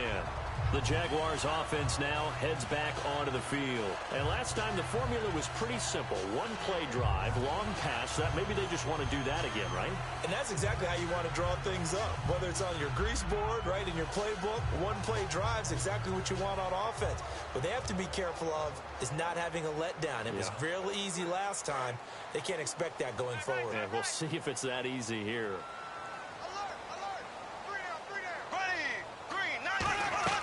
They start on the ground with Ivory. And he is going to lose yardage here. That's going to go as a loss of a yard, and it'll be 2nd down. That was a nice play by the defense, but the offense can't let that one play define them. And start over again.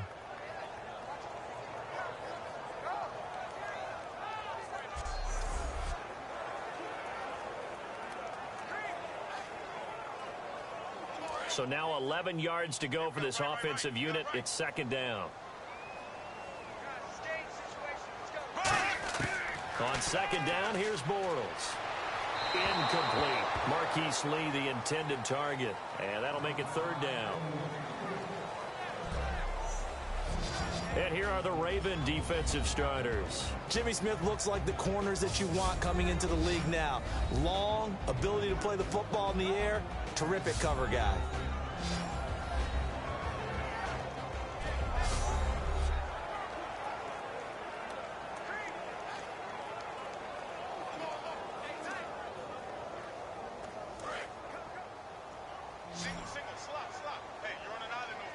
Now the Ravens bring out an extra defensive back here on third down. Could be a blitzer. They fake the handoff. Now Bortles. Deep drop. He sets to fire deep. And a shot taken on third down, unsuccessful. Fourth down now. Fans do love the long ball, don't they? And he already found his guy once. Tried to give him another chance there, didn't he? Yeah, he did. Couldn't connect, but as you alluded to, he does have that touchdown from earlier, trying to keep him in the rhythm. So on fourth down, here's Brad Nortman on to punt it away. Back deep for the Ravens, Michael Campanaro.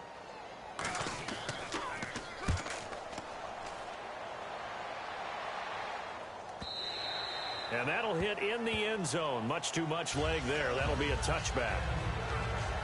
Now the Baltimore offense heading back out onto the field. And still no points on the scoreboard. You're coming off of the 3 and out. They're just looking for anything to grab onto right now, aren't they? I'm wondering if someone's going to take charge in the huddle. You know, we always look to the quarterback, but sometimes it's another player on the team, a star, a veteran, someone with some excitement and energy. It's like, all right, guys, let's shake things up and let's go, because they still have an opportunity to make things happen. Shake it off.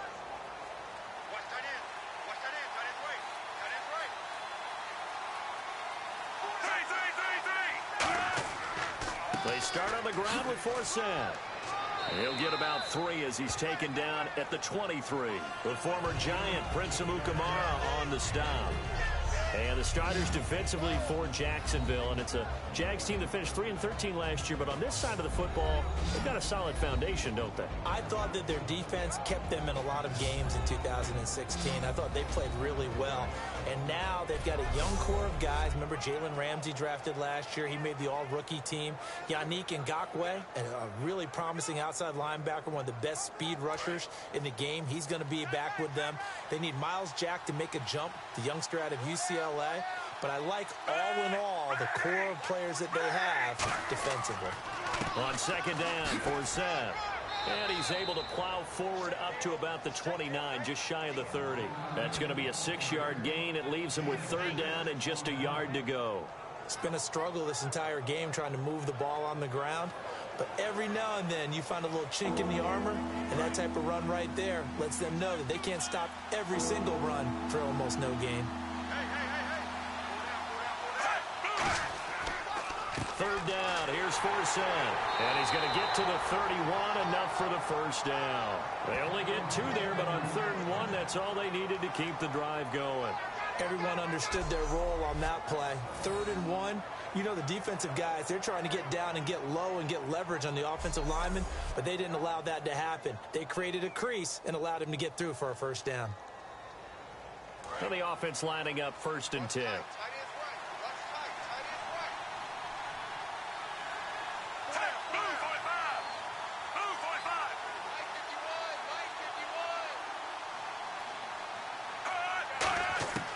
First and 10, and Flacco looking to throw.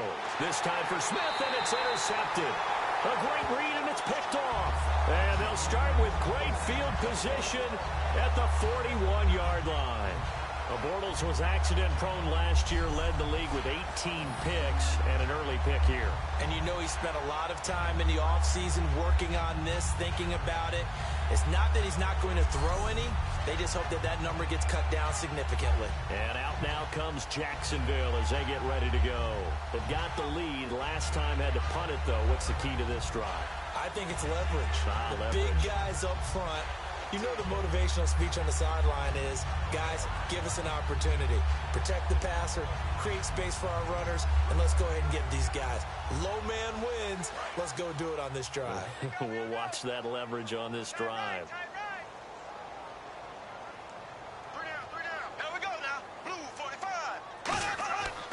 They'll give it up to Ivory. And he'll take this one down to about the 40. Just a yard on the first down carry, so it's 2nd and 9.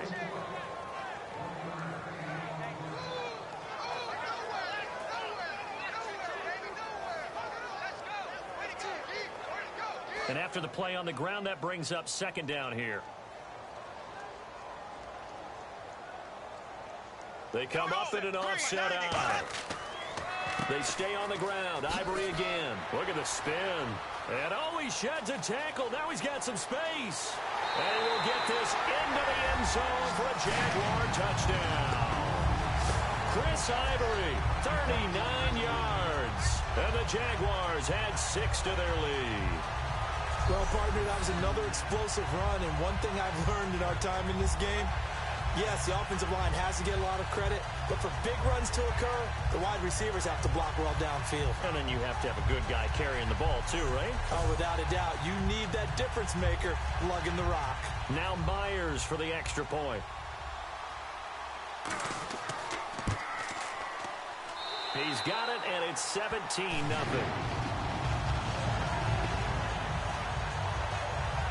It only took him 2 plays there to find the end zone. The last one, the long run, getting him in for 6 points.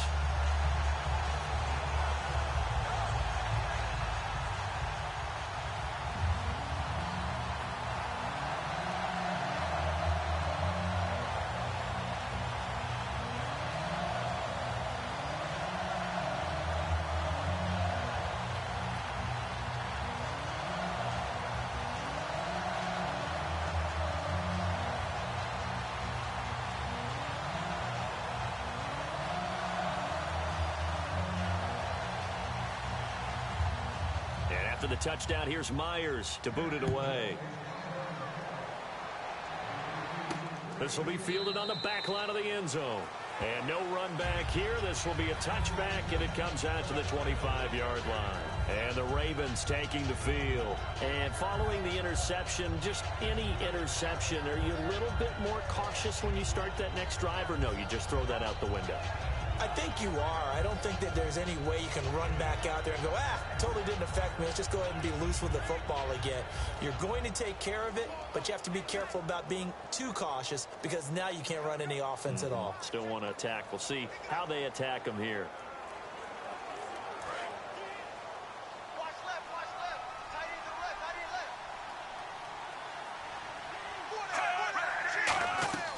The drive begins with a run by Forsett. Oh, what a move.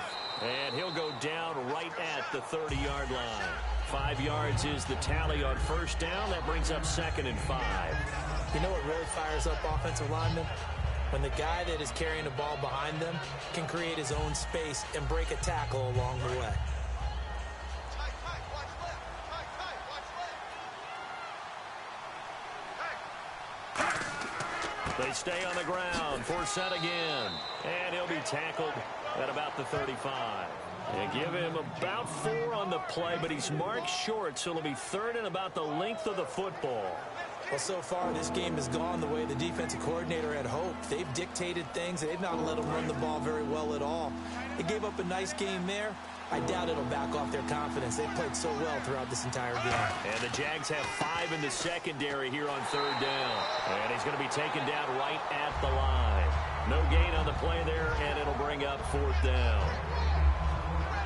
In most cases on 3rd and short, you just try and move forward, stay in the middle of the field. But this offense must have seen something and thought they could get to the outside. Unfortunately, they weren't able to on that play. Here's Sam Cook now as he's on to punt for Baltimore.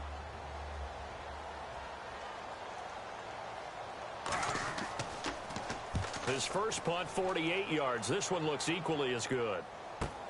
This is taken at the 15. Call it a 48-yard punt. Give them 9, though, on the return. And the offense will come back onto the field with a 1st and 10. Here's the Ravens defense as they head out to set up shop. And with this deficit, let's be honest, it's time for them to get a stop. And partners, you understand very well from our time together and visiting with coaches, defensive coordinators tend to be a little more emotional, a little more high-strung than others. They are. I have a feeling that speech came out about taking a stand and bowing up in this possession. Yeah, that's where this word pride comes out, right? In a big way. Strong left, strong left, strong left. They come out here in the eye. Blue 45. The drive begins with a run by Ivory. And he is going to lose yardage here. It's a loss of a yard there, and now second down. Textbook defense. Nowhere to go for the runner. They get there. They make the tackle. Play over.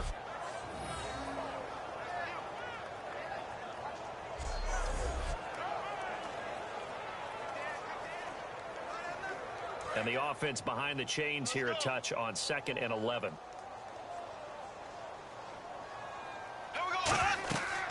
Again, they run. Again, it's Ivory.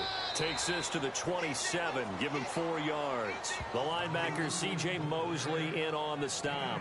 But you got to give kudos to your offensive line and the guy carrying the ball because they were in a 2nd and long situation. It seemed pretty dire, but they brought it back to 3rd and manageable with that run. Tight is Ringo. Tight is on Ringo. Tight is on the Ringo. Here we go now. 390. Throwing his Bortles on 3rd down. Surveying the field. And the Raven pressure too much. Down he goes. Lawrence Guy in there to get him for a loss of 9. And that'll lead to 4th down. There's a little bit of defense right there. Nickel set, 5 defensive backs. They just snuffed out every route that was going. Quarterback never got rid of the football.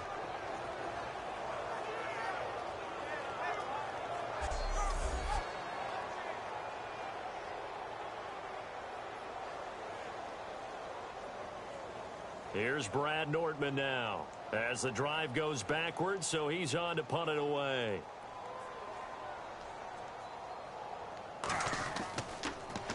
He gets this one away, and boy, it's another boomer. Campanaro on the return.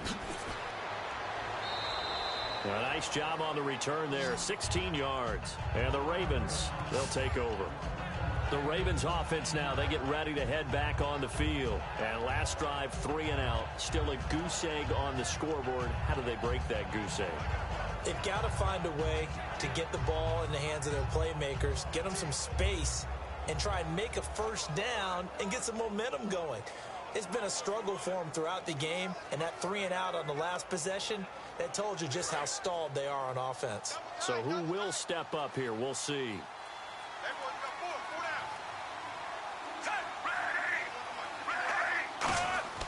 On first down, Flacco dumps it off to Forsett. A beautiful fake. And they'll get it up just short of the 45 at the 44. A nice pickup there of 11 yards, and it'll move the sticks.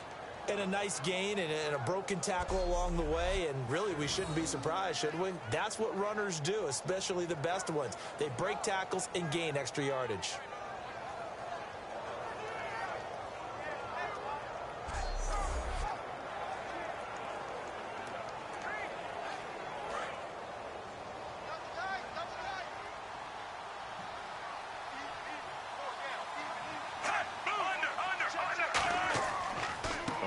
Down. This is Forsett, and he'll be brought down at the 50 after a gain of about 5. No, that wasn't an explosive run. That wasn't one that took it all the way to the house. But, boy, for a team that's had trouble running it the entire game, that's the kind of run they need, hopefully, to get themselves kick-started. So the offense readies for a 2nd and 4.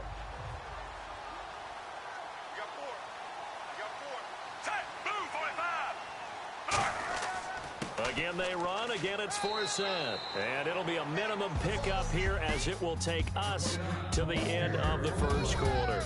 So they'll give a little extra time to come up with his 3rd down play as we've hit the end of quarter 1. Already 17-0 our score. EA Sports NFL Sunday returns following this.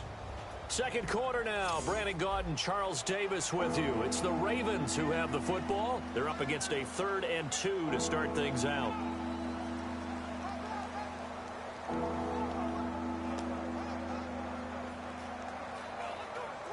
And the defense searches for one more stop here after the run on second down.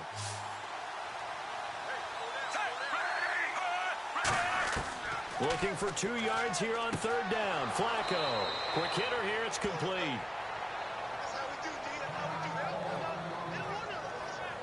Now it appears we've got an injured Raven down there on the field. While the training staff works on him, we'll step aside and be right back.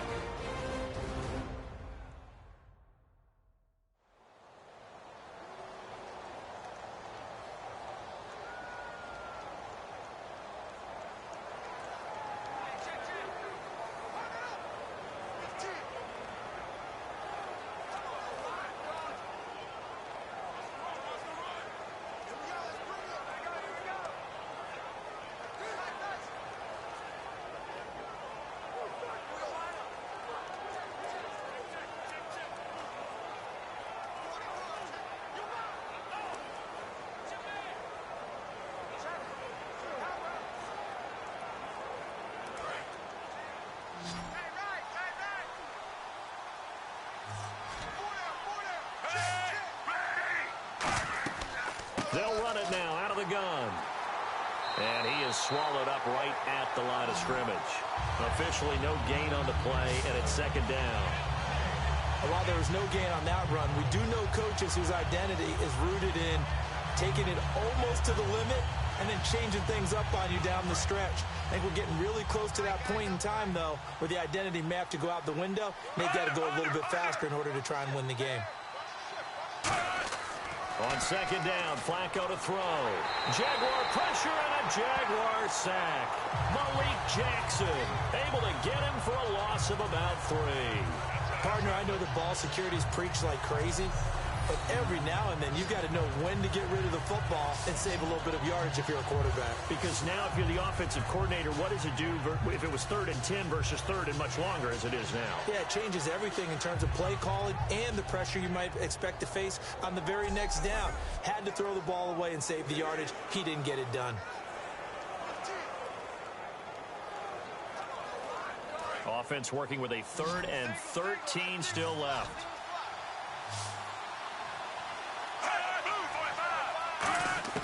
Third and long for Joe Flacco. Under pressure, and they got to him again.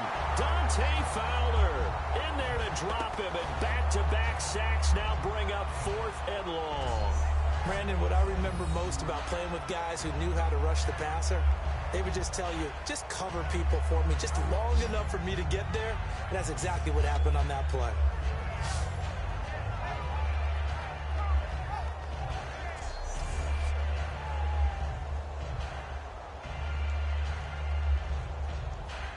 Here's Sam Cook now, as he'll punt it away for the 4th time today.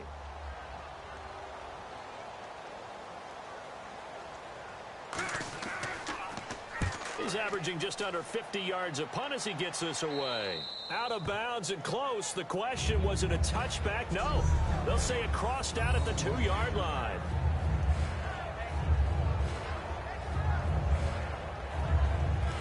And here's the Ravens defense as they head back out there now. Their stay on the field last time was short-lived with a 3-and-out. See if they can get some more of that. And ordinarily, you want to be on the field playing, right? But 3-and-outs? That's almost gold to a defense. Get to the bench, get some rest, turn the ball over to your offense. We'll see what they can do here, see if they can force another 3-and-out.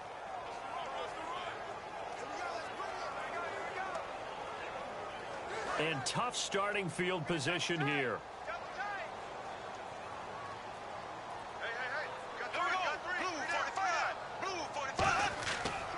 They give it to Ivory. And he was very fortunate there to get out of his end zone. He maybe got back to the 2-yard line. Terrell Suggs in on the tackle. Really shouldn't be a surprise. It's going to be hard to move people in this situation. You know they're going to bring the pressure defensively. Because I remember playing in these spots, and my coaches always say, don't be afraid to try and create a safety, too. They're going to bring pressure. They come out here in the eye.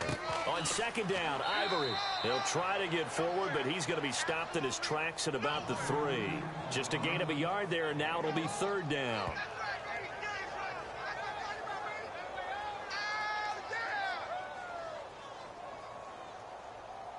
9 yards to go. It's third down.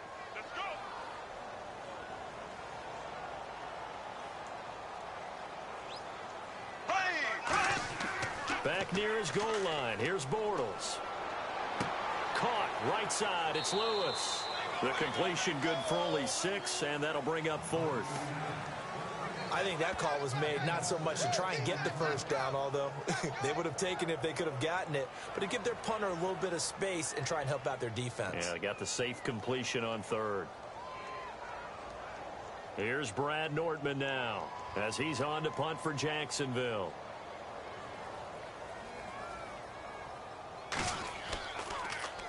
He's been a busy man here in this first half as he gets it away. Wow, evasive. Make them miss.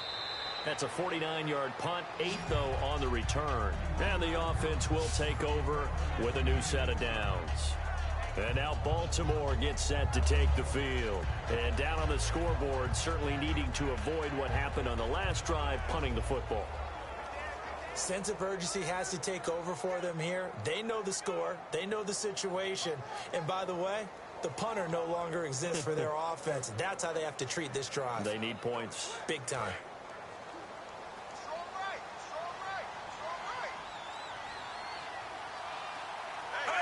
right. And now whistles here and a flag down.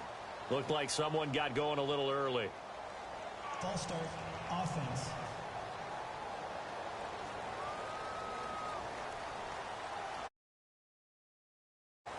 Still first down.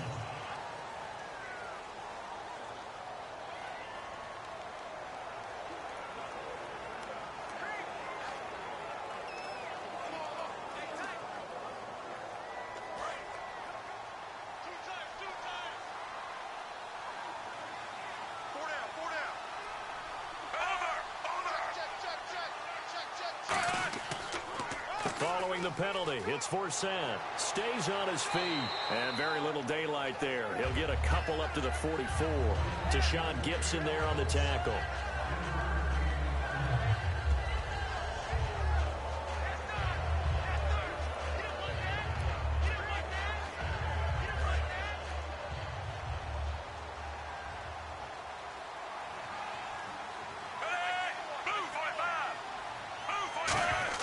Second down, Flacco now.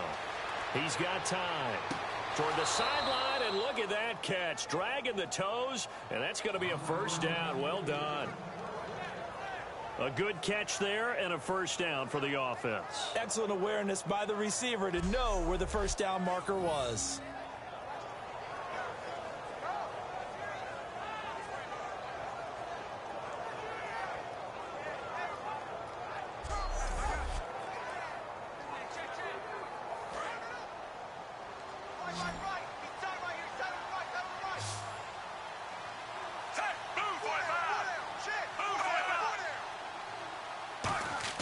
They look to throw on 1st and 10 with Flacco.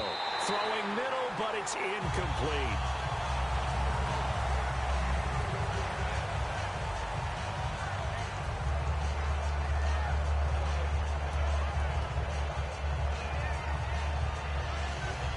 Second down following the incompletion.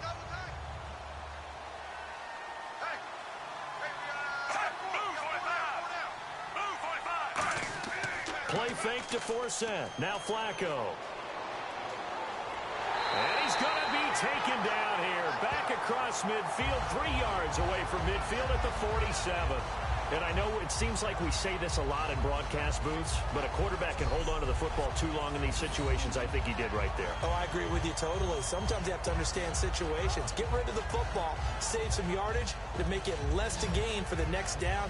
Instead, he was so hipped on ball security, he held on to it and took a big sack.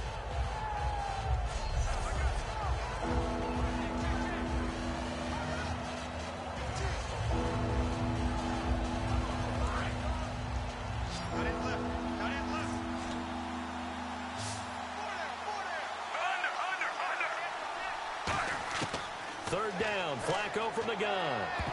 And he can't come up with a pick. Nearly his second of the game. Instead, 4th down. A pretty rocky start in this game for the guy throwing the ball. Already has thrown 1 interception. Almost threw a second one right there.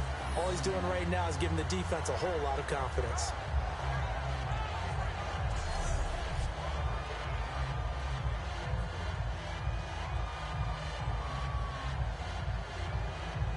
Here's Sam Cook now, as he's on for the 5th time here today.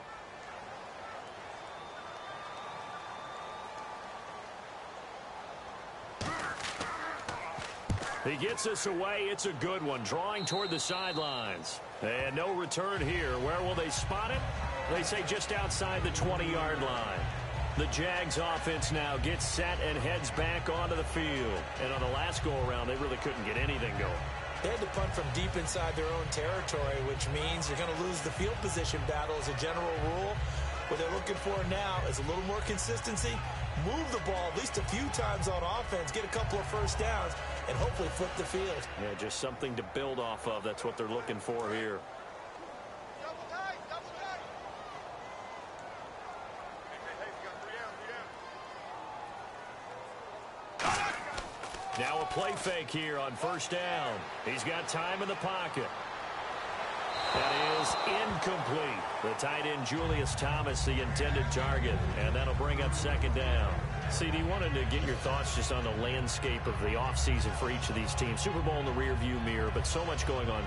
People look at the draft a lot, but there's a lot more that goes into the offseason for these front offices, is there not? It certainly is, and even before we get to the draft, you start with the combine. You know, that's held in Indianapolis every year, and you have about 350 of the top prospects coming together to get the physicals and interviews and on-field performance, and all that will get evaluated along with their game tape. And then you got the free agents, all right? That starts, I believe, in early March, where now the free agents can start moving around to different teams, so your team's starting to take a little bit of shape there, free agency, because then the draft's coming up. You're trying to put your team together with new draft picks, have everyone start to move in one direction, and then you have the OTAs and mini camps. We get to see them on the field for the first time, and we start to get a better idea of how these teams are going to look when the fall begins. Back to the ground on first down. Again, Ivory. And he'll get 2, maybe 3, up near the 37.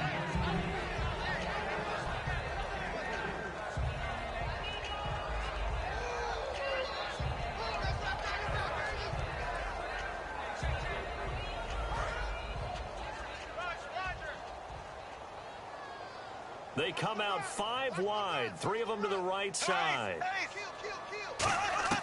On second down, here's Bortles. And the hook up here to Allen Robinson. Call it a gain of 7, and it gets him a new set of downs.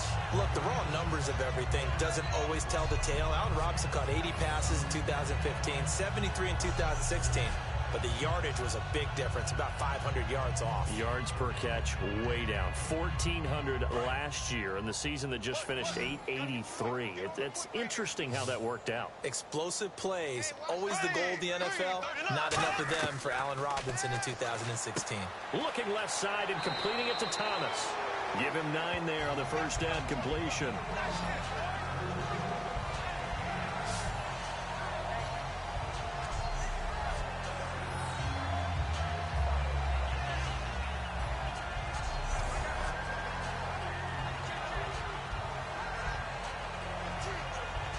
Second down and just 1. Right.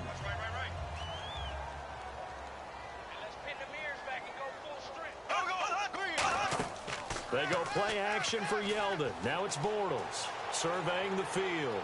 Oh, and no escaping this time as he'll go down. They got him for a sack. Timmy Jernigan. He's the one that got to him. He takes him down for a loss of 9. Sometimes I watch games and wonder why they use play fakes on certain passing situations, because it's not going to fool anyone. I don't know if that was the case here, but the end result was the same. No one fooled. The quarterback was hit.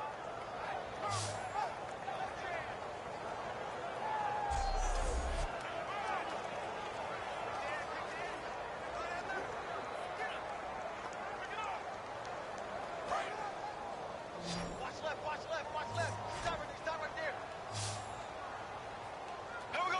Green, 90. Green, 90. Now a play fake. Bortles. He's going to look deep down the field. And at the 7-yard line, the catch is made. Illegal forward pass. Offense. So the flag is for the very rare illegal forward pass penalty. Not often that a quarterback forgets where the line of scrimmage is. They have an innate sense about it. On this play, the quarterback did.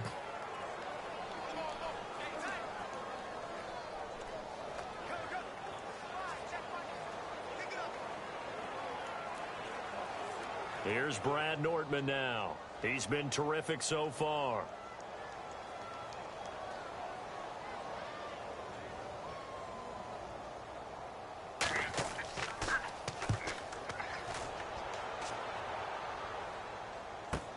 Now Campanaro. 45 yards, that's what the punt goes for. 5 on the return. And the Ravens will get it. 1st and 10 from deep in their own territory. The Ravens offense now, they get set to head back on the field. And with this deficit, you can't have too many more drives like the last drive where you had to punt it away. You know what I would tell my offense right here? The punter doesn't exist, guys. He doesn't even exist. He's not a team anymore. I just cut him, all right? So you've got to go out and create some offense for us here and give us some points. No way does that guy get on the field on this drive. Poor punter. Yeah, it wasn't his fault. But, hey, listen, there's got to be casualties at times. We're trying to win a game.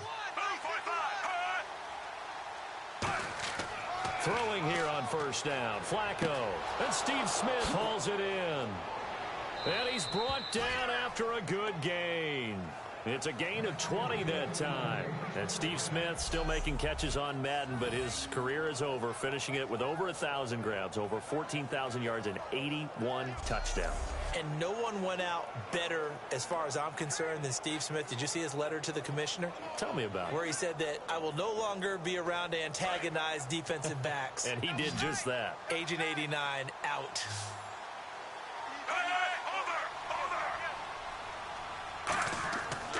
Off the give from Flacco for Sam. And that play is blown up, losing yardage back at the 35. That's going to go as a loss of a yard, and it'll be 2nd down. There's another example of why they haven't scored any points so far. I think it's time to abandon the run game, spread things out, and go to the air. It certainly can't be any worse than what they've done so far. A little bit of ground to make up for the offense as they face a 2nd and 11.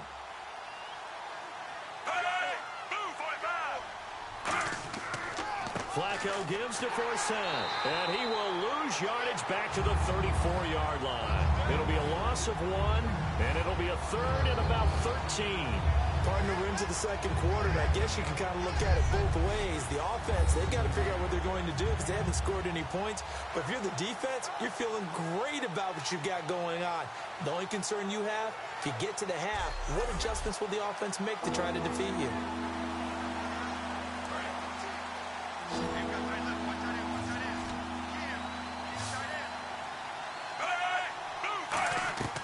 Third and long for Joe Flacco. Finding time. And this is going to be incomplete. The defensive coordinator came into this game with a plan to get to the quarterback with whatever type of pressure is necessary. It's working to perfection for him today. Here's Sam Cook now as they're forced to kick for the 6th time today.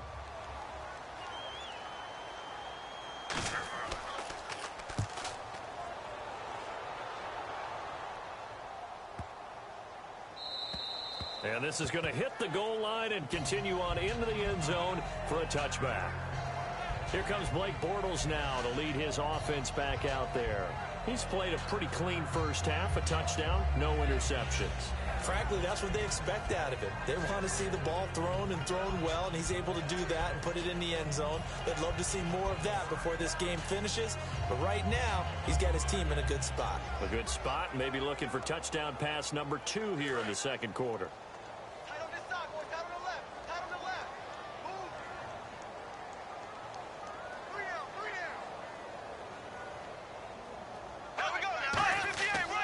Here's Ivory.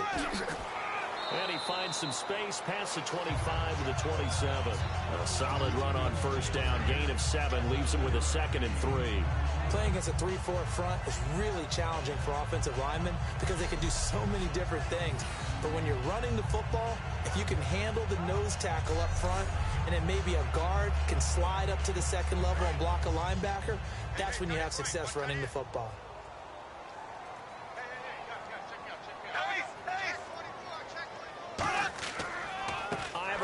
And he is going to lose yardage here. He lost 2 there, and it's 3rd down. To me, that's a superior play by the backer because he was allowed to, I think, run free on it and make that play. His defensive linemen, they covered things down for him because offensive guys, the linemen, what they're trying to do, as you know, is block the guy at the point of attack and then climb to the next level and get the linebacker. When you're not allowed to climb, you got a free hitter, and that's what we saw there. And a really nice play resulted for them. And Robinson with a big catch. And they'll get 14 yards out of it and a fresh set of downs.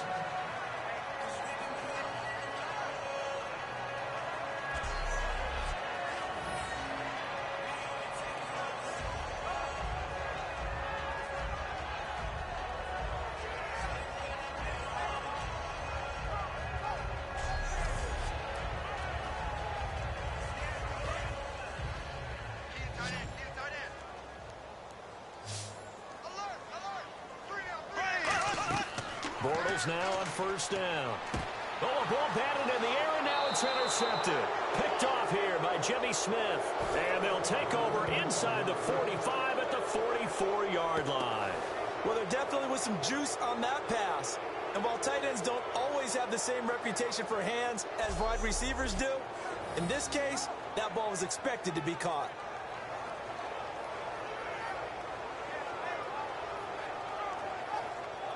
The Ravens offense now, they get set and head back onto the field. And last time out, they had to punt the football away. Anything positive possibly to take from that? There always is when you're punting the football away. It doesn't sound like it because you're giving it up, but you've avoided a mistake. At least you didn't turn it over, You didn't turn it over, right? You're giving your defense a chance because you're punting the ball away, and they're set to go on the field as opposed to sudden change after a turnover, and wow, now we got to go out there and stop people. So, yeah, there's always something positive to be gained from it. They'll give it to Forsett. And he'll be brought down at about the 42. 2 yards on the carry there. It'll be 2nd down.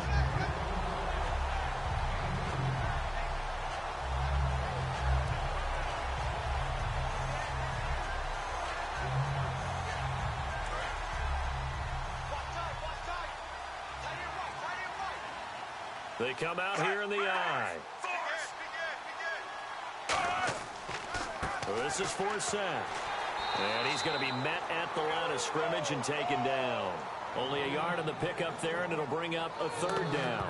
One of the things that I observed when Dante Fowler was coming out in the NFL draft, how hard he played the game.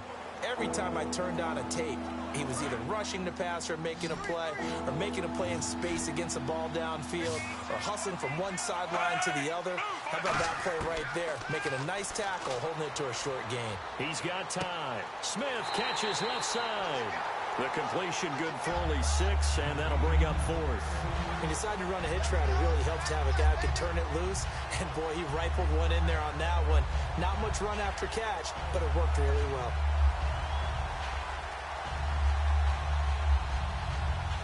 So on 4th down, Flacco off to the sidelines. He gives way to Justin Tucker. From the left hash, this will be a 52-yard attempt. And his kick is good. Oh, he just did tuck it into the bottom of that left corner.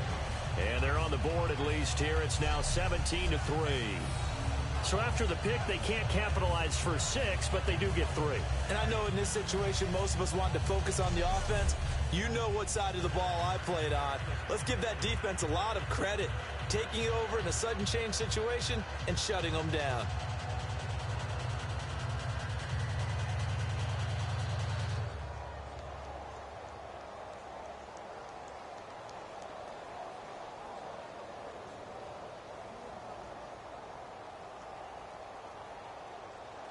Tucker now following the made field goal, set to kick it away.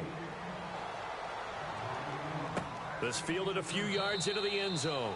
And he won't return this one. He'll go down to a knee, and they'll start at the 25. Out comes the Ravens defense now as they get ready for the next possession. They had the interception last time, led to a field goal.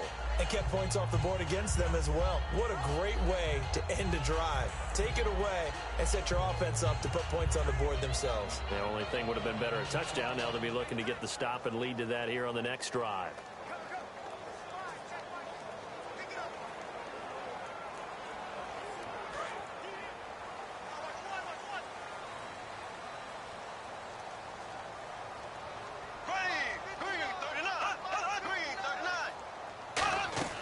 Trying to shake off the interception from the last drive. He'll look to throw.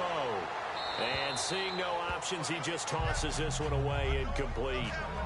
Now that'll bring up second down. Oh, well, you mind if we go off topic for a second? No, let's go. I like to do that randomly. AFC playoff contenders for this year that didn't make it last season. Who do you have that might get in? Well, I think Cincinnati's got to be considered there. Maybe they'd have an offseason that's calm, and they go into this season and try and get back to the playoffs where they've been perennials. How about Denver? Yeah. Remember last year they didn't have the quarterback to start. Trevor Siemian played pretty well overall, but maybe they can get solidified there and ride that strong defense right back into the playoffs. I'm going to give you a couple a little bit off the pace. Indianapolis cannot afford to squander Andrew Luck, one of the better young quarterbacks in the game. They've got to get back to the playoffs. And Buffalo, brand new head coach, brand new people running the ball club. Let's see if they can figure it out, because I think defensively they can be awfully strong.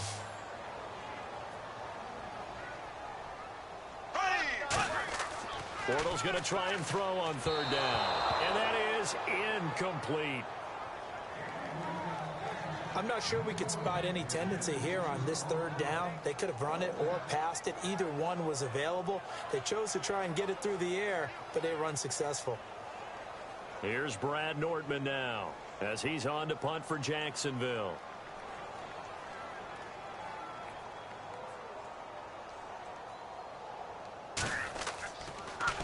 And he deserves a bronze leg as he gets this one away.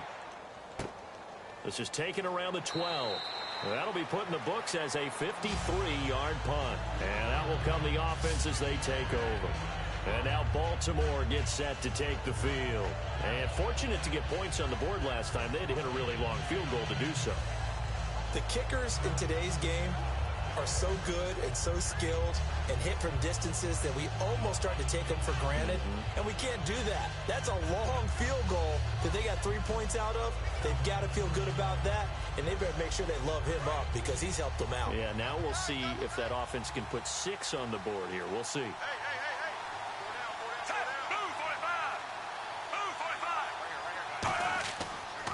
A give. This is Forsett. And he'll power his way up near the 25. It's a 6-yard pickup, and it gets him to 2nd and 4. It'd be hard to say that a defense wouldn't be ready for a first down run. When you can gain that kind of yardage against a defense that's really kind of geared to stop that play, your confidence has to rise, and now you've actually opened up your playbook. If you want to throw the ball now for play action, you're good to go. On 2nd down, Flacco to throw. He's got time in the pocket. He's going to find his running back. It's complete. They'll give him a yard on the play, and they're going to have a 3rd down.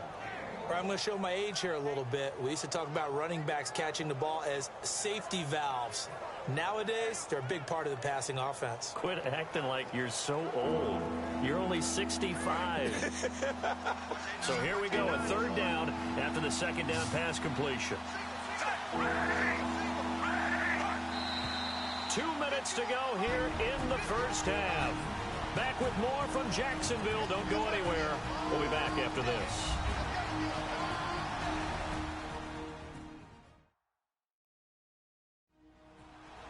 A reminder that when halftime rolls around, Larry Ridley will have all the highlights and analysis of this first half of play from our studios in Orlando.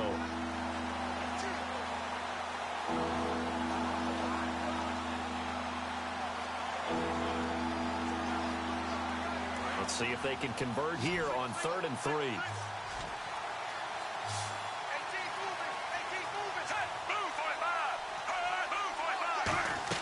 Flacco to throw here on 3rd down. They'll set up the screen for Forsett.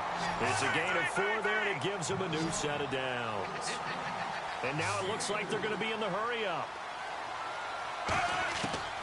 to throw on 1st and 10 with Flacco. And a quick throw here, that's complete. Give him 9 there on the first down completion.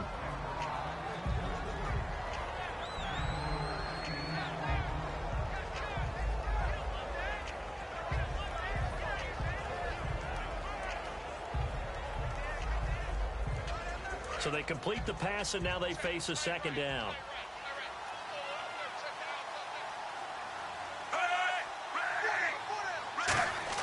And again, it's Flacco to throw. And he will find his man on the outside. It goes as a gain of 8, and it moves the chains. And they're going to hurry back to the line now. Throwing here on first down. Flacco surveying the field. And it's hauled in by Ben Watson. Give him 9 there on the first down completion.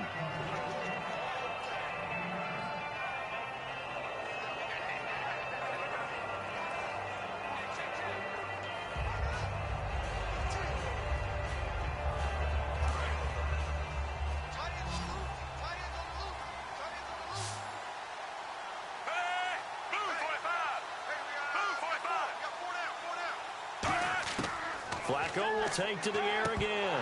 Oh, he dropped it. They were looking for him in the middle third. He couldn't catch it. Now 3rd down. That was a classic example of trying to run with the ball without securing the catch. He was thinking about those rack yards instead of making the catch first and then taking off.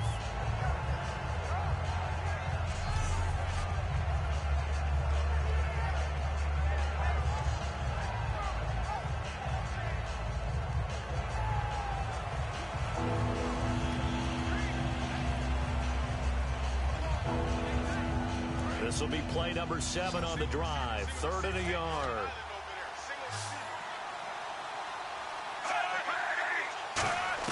Third and just 1. It's Flacco. And he can't come up with a pick. Nearly his 2nd of the game. Instead, 4th down. The name of the game is always on defense, put pressure on the quarterback. And that's exactly what they've done today. It looks like they've got him a little bit rattled. That would have been the 2nd interception in the first half.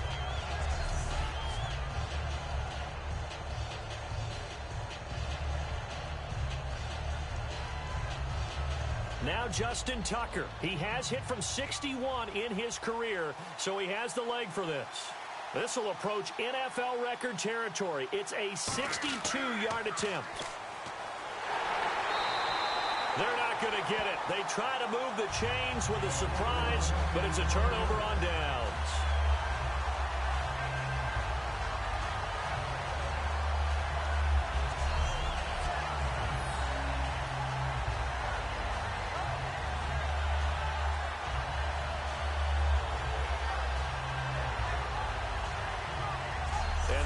Defense, they get ready, and they trot back out onto the field. They have a little something to build off of from last time with a 3-and-out. And what they have to build off of? Great confidence right now. Being able to stuff someone on a 3-and-out, you feel like you're in control now. You're doing the dictating.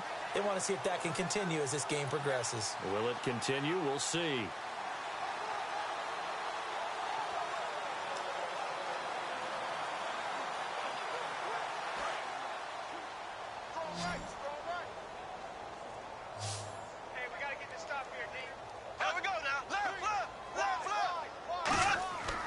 Midfield, here's Bortles.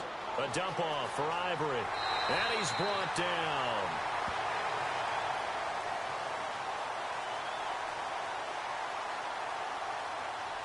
Holding offense. So holding by the offense, and maybe now got to shift up what you want to do on the playbook. Yeah, definitely. Change what you're doing in the playbook, but boy, the advantage shifts to the guys on defense, doesn't it? Longer yardage situations, they often become bolder.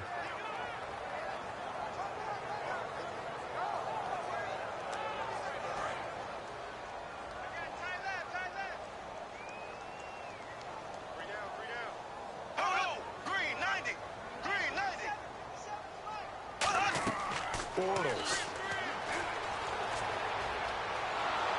And he goes down. The Ravens able to get to him. Terrell Suggs charging hard from that outside linebacker spot. He gets in to drop him for a loss of 12. Well, so much for setting the tone of the drive offensively. Giving up a big sack that loses that kind of yardage, not a great start.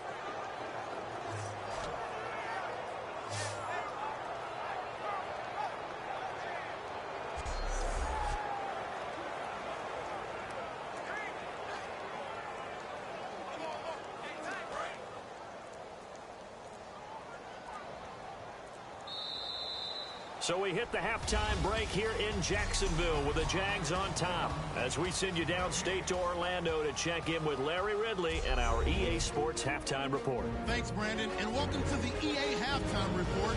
I'm Larry Ridley. Let's take a look back at the first half. The Jaguars right now are doing a good job protecting their house. The Ravens know it's always hard to come in and get a win on the road, but they're not out of this one yet. All right, let's roll those highlights. Midway through the first quarter, Lee's able to get open here, and this long run goes for a touchdown. Jaguars push the lead to 10. First and 10, the hurry throw would be picked off. Ramsey's reading the play and comes away with it, ending the drive.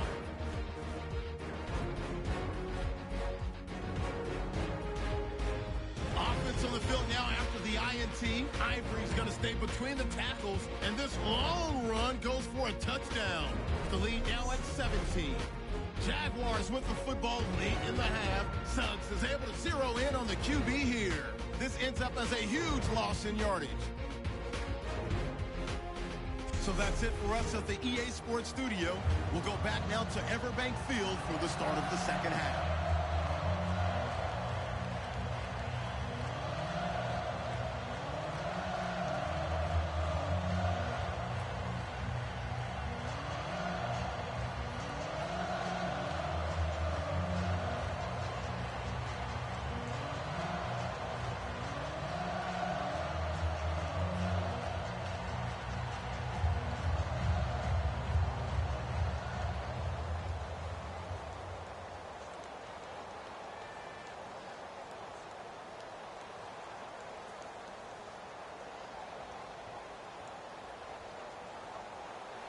Both teams appear ready for the fight ahead, and we resume action here in quarter number 3. This is taken about 7 yards deep. And no run back here. This will be a touchback, and it comes out to the 25-yard line.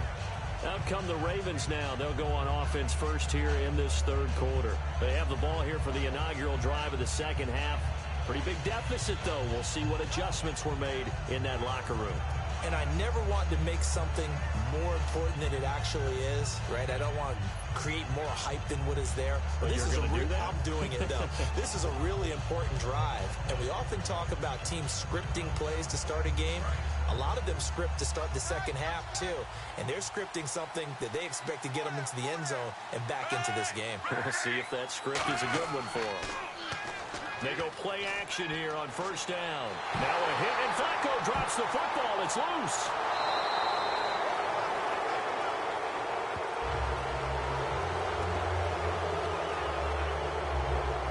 On plays like this where the ball comes free, it's often unusual for the team that lost it to get it back. Because this is a quarterback. The ball gets away from him. Everyone else is trying to execute what they're supposed to do on offense. They're usually looking in the other direction, downfield, or have moved away from it. In this case, though, a teammate is able to come up with the ball. Offense with a fumble, but they recover it, and it brings up second down.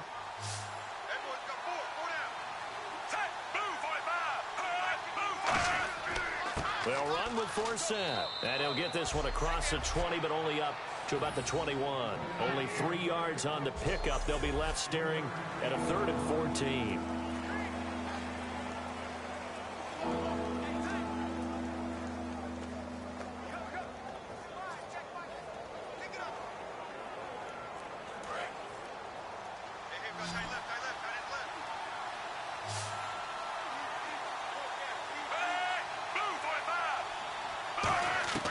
Third and long for Joe Flacco. Finding time. Great protection. And he took the contact as he was throwing it, and the ball drops incomplete. And When defenses get to the quarterback that quickly, a lot of times it's called a jailbreak. It wasn't quite that fast, but fast enough that he had no time to look downfield and set himself to throw the ball. And as he tried to do that, he was hit, and it forced an incompletion.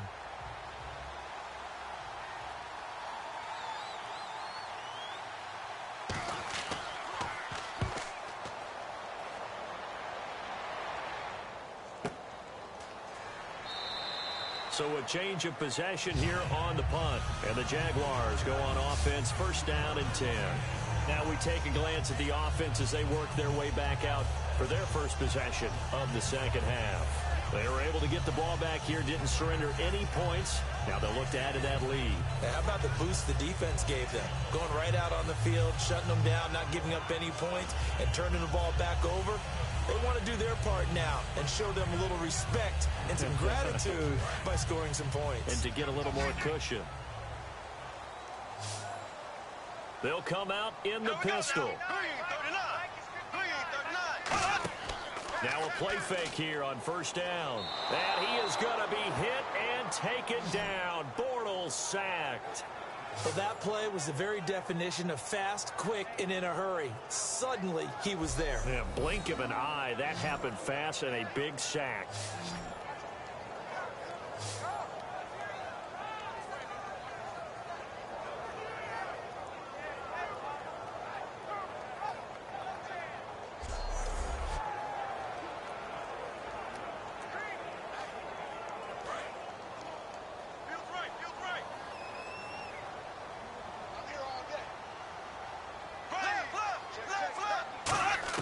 Now Bortles throwing on second down.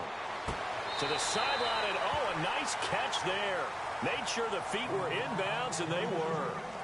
Well, there really wasn't much there, but a completion is a completion. A tough third down awaits them.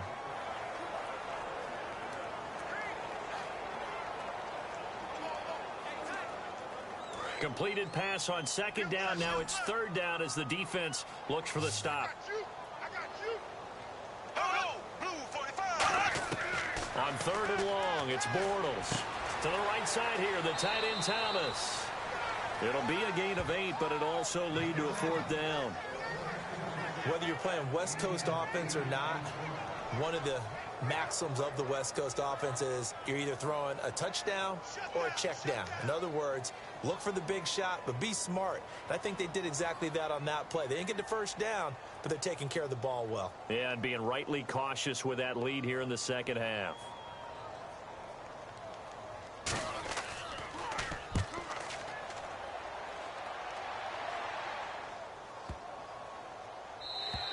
And that'll hit at the 5 and go into the end zone for a touchback. And now here come the Ravens. And they're coming off a 3-and-out, my friend. I think they've got to look at that play sheet and go to a spot that they haven't gone before. Time to shake things up a little bit to try and get this offense moving. Okay, so how do you do that? How do you shake things up? You look at what you called before, realize it hasn't worked Go to so something well, else. and maybe you try and find one of those special plays from one of your better players, and maybe try and hit something big and get things going in the excitement area.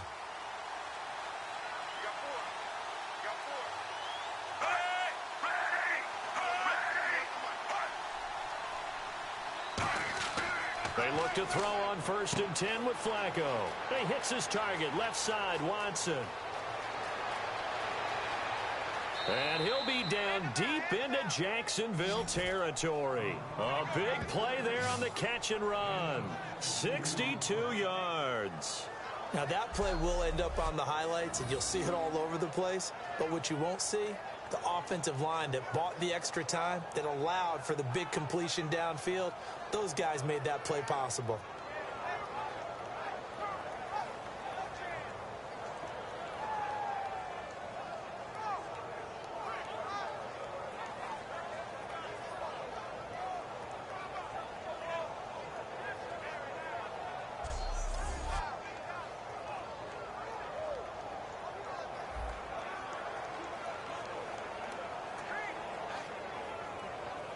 Red zone opportunity.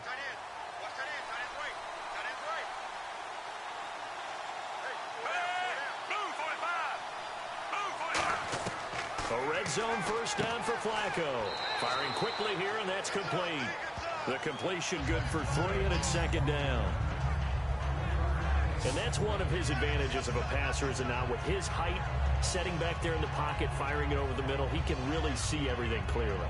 It is, and I know that other quarterbacks get it done different ways, all right? You don't have to be his height to make a great play, but what he does is he takes away having to make those slide steps in the pocket to find angles to throw the ball through. He just throws right over the top of it because he can see everything, and sometimes that saves time and gets the ball to a receiver quicker. Looking for someone to throw to. A hit as he throws there, incomplete. The good signal callers will never go back in the huddle and play the blame game because they need those guys to protect him. But on that last one, his offensive line, they lost their leverage very quickly, and that's why they were able to get to him and hit him as he tried to throw the football and force an incompletion.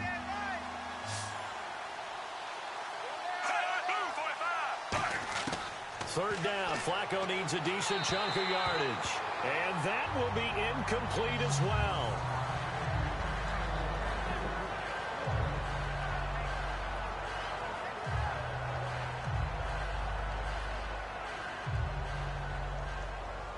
So out comes a field goal team now for the second time here today.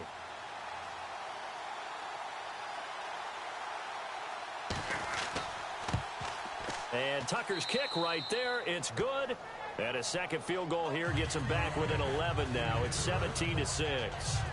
So the drive stalls out, but they are able to put 3 points on the board. Yeah, just a yard or two shorter than an extra point, so no problems converting there.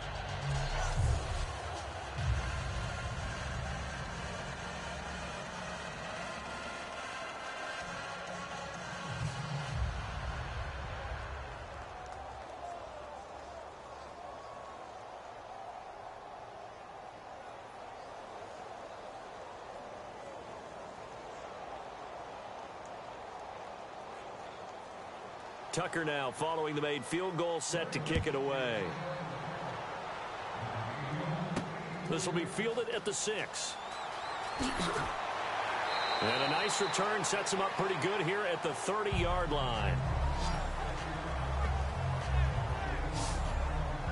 Here comes the Jaguars offense as they get set to go again. They're out in front. Last time they had to punt it away. We'll see if they can add to their lead now. They don't want to go out and punt it away again. This team now wants to get a cushion, put people away. They want to run their offense and have it end up in the end zone.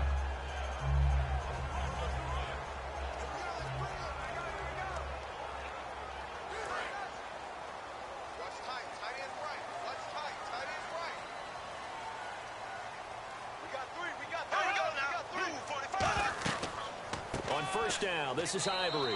And tough going there as he'll only get it up to about the 31. Just a yard on the pickup there, and it'll bring up a 2nd and 9.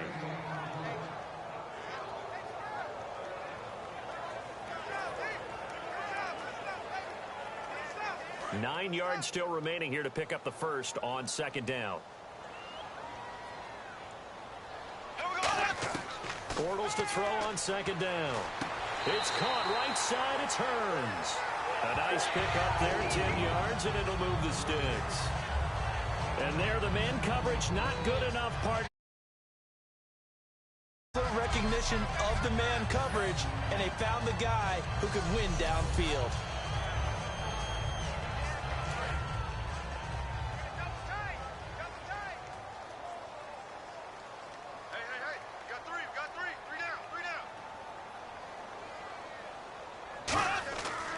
And the busy afternoon continues for Ivory. And 3 yards there takes him to the 45. Elvis Dumerville there on the tackle.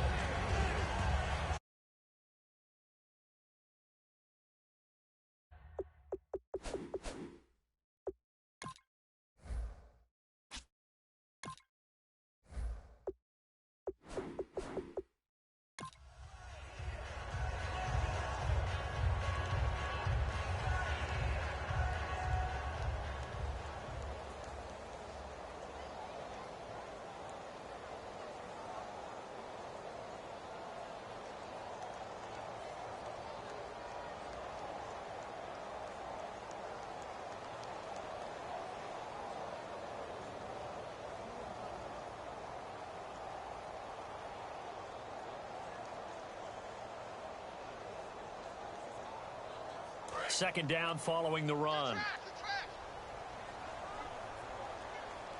Again, we'll see the pistol here. Out of the pistol, Ivory.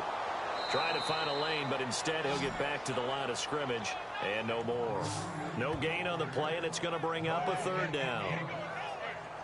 On that play, it was the defensive front that won the battle. They out-leveraged the offensive line, got into the backfield, and held them to no gain. And the offense needs 7 out of this play on third down.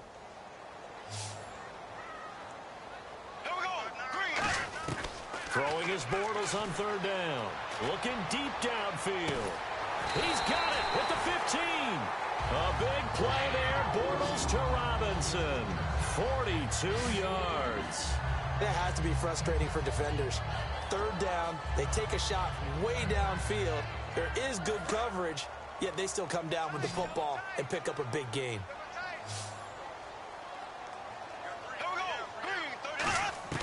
Into the red zone. It's Bortles. Eluding the pressure right. Oh, and it's incomplete. That would have been big in the end zone if he could have held on. Instead, it's second down. A missed opportunity for an interception would have killed off a drive. They had a chance there to finish things off. Didn't get it done. I guess that's why a lot of those guys do not play offense. 10 yards still left on second down.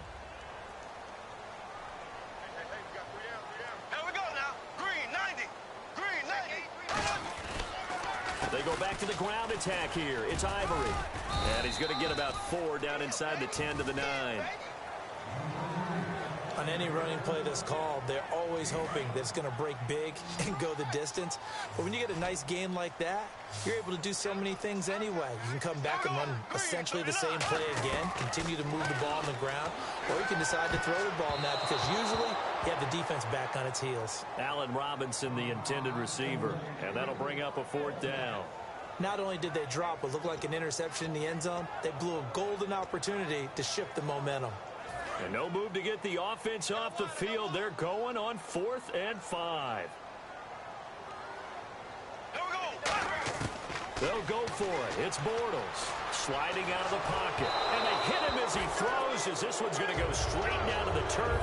Incomplete. A little lull in the action here to go over an offseason storyline. It's kind of interesting. L.A. a couple years ago, they have no teams, and now they're going to have 2 with the move from San Diego to L.A. What does that mean for the league and for the Chargers? It seems like an easier transition, doesn't it, than St. Louis when they moved back to Los Angeles. Less culture shock. Less culture shock, less, obviously geography, the whole deal. But it's a transition is not going to be easy. Remember, they're going to go play in a soccer stadium, essentially, for at least the first couple of years before they share a stadium with the Rams. So that changes things. Obviously, trying to create an identity in the market they haven't been in a long time. They began as the Los Angeles Chargers, but only played 1 season as such. No gain on the play. It'll be second down.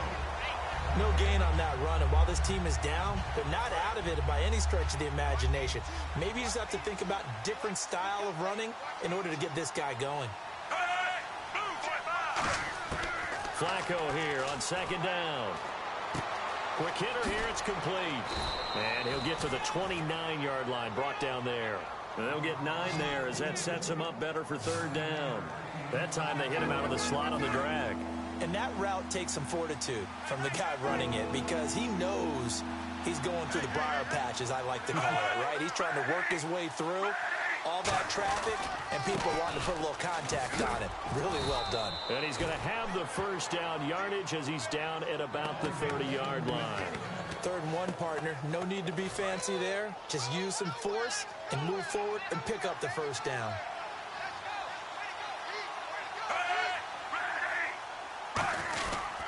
Back to the ground on first. Again for Seth. And tough going there as he'll only get it up to about the 31. Credit him with a 1-yard gain there to make it 2nd and 9.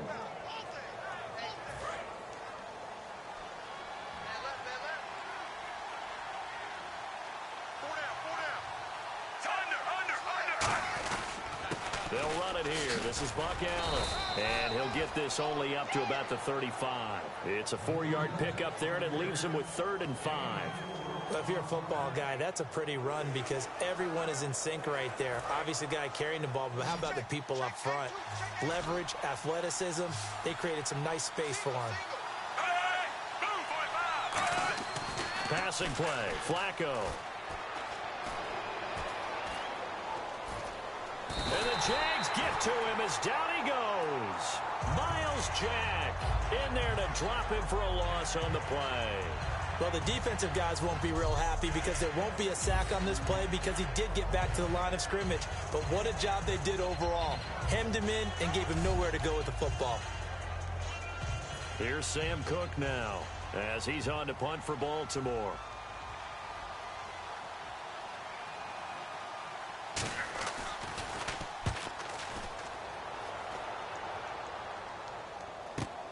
And this will be taken at the 13. We'll call that a 49-yard punt with a return of just 2. And it'll be Jaguar football as they take over deep in their own territory. Getting set to go again, Blake Bortles marches back onto the field with his offense. And the stats on the screen tell the story. A great start. This defense, they made some good adjustments, though. He's fallen off since. Have to like what they did at the half, but you also have to like the fact that they hung in there. Despite the fact they had a tough first half, he was locked in, right? Rocking and rolling. They came out, made their adjustments, got their confidence back. Now they're causing him all sorts of trouble.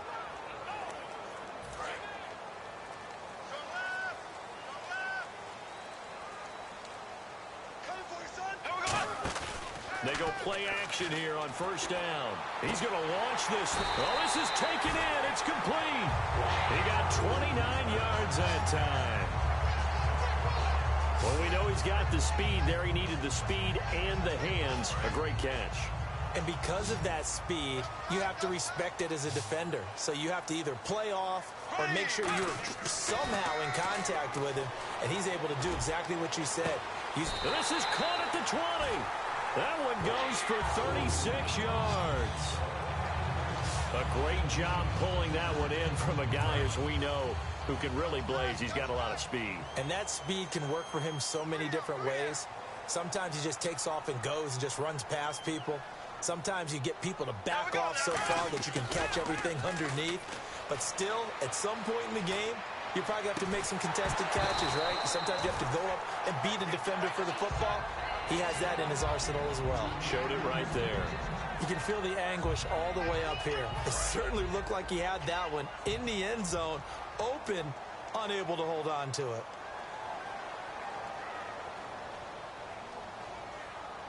Here we go now. Green 39. The play fake to Ivory. Now Bortles. Oh, he'll want that one back. Incomplete. He doesn't drop too many in that department. Third down. 10 yards to go on third. Single, slop. Hey, you're on an island over there. You're on an island.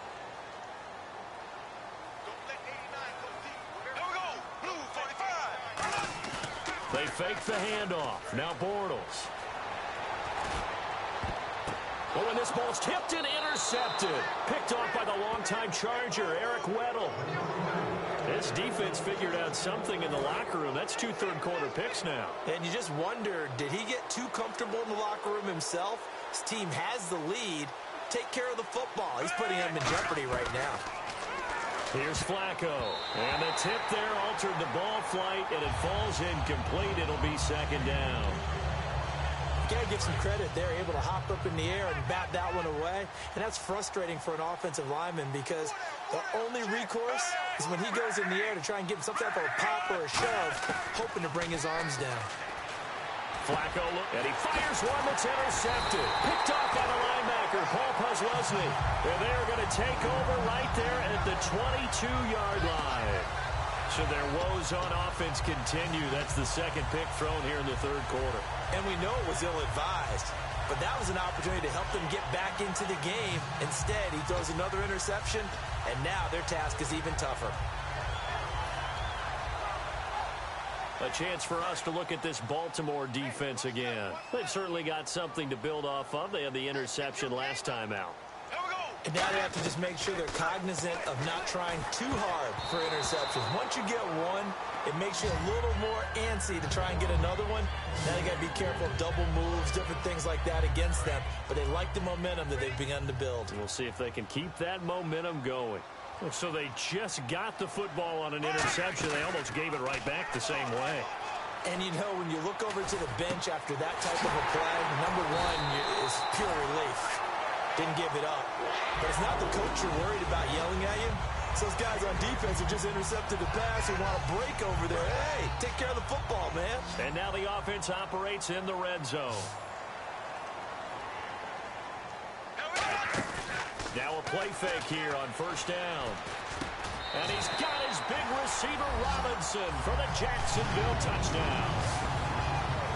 Allen Robinson from 3 yards out. And the Jags take advantage of field position on the turnover to cash this one in. Well, that's about as quick of a passing touchdown as you'll ever see right there. Everyone has a section in their playbook called the quick game. That was a super quick game.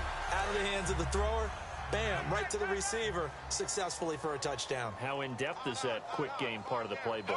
It's pretty in-depth because people want the ball in the hands of the quarterback into the playmaker's hands downfield as fast as possible.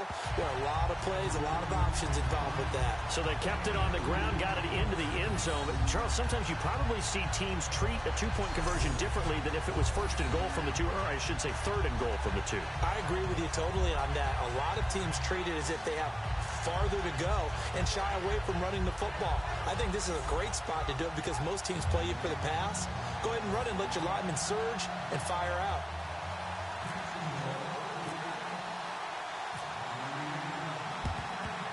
And this one recovered by the hands team for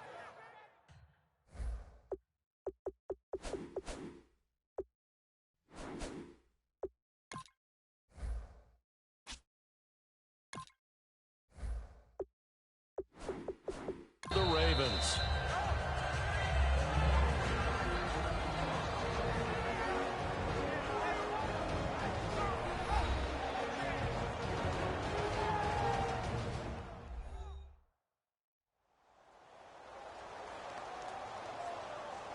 The defense, they got a little bit of a breather. Now they're back and set as we resume play.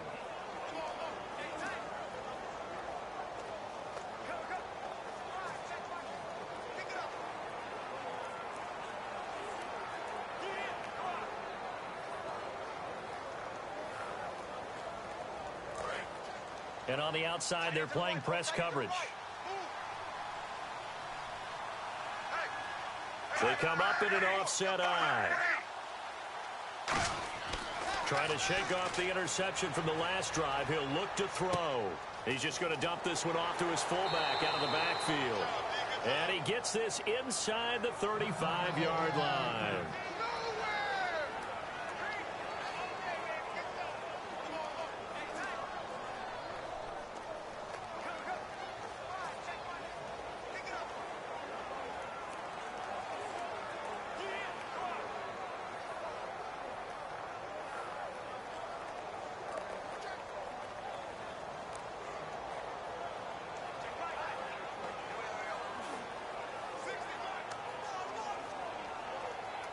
So the offense has it 1st and 10.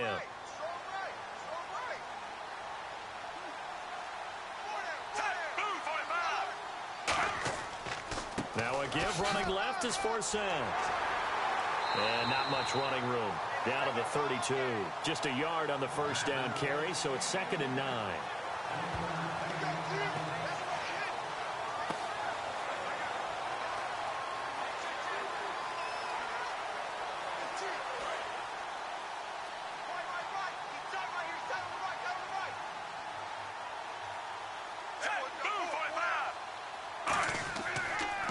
Off the draw from Flacco, it's Forsett. And he's going to get this one down to the 30. Only a gain of a couple there. That leaves him needing about 7 here on 3rd down.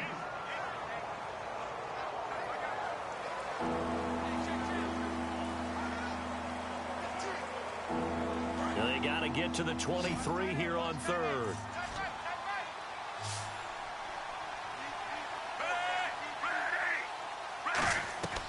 Fake to Allen. Here's Flacco. He's got time. Look at the time. And he finds his man, Kamar Aiken.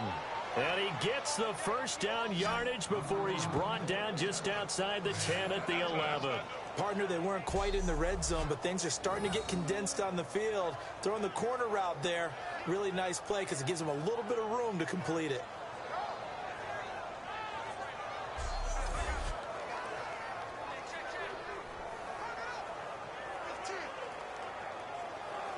So here we go, 1st and 10 now.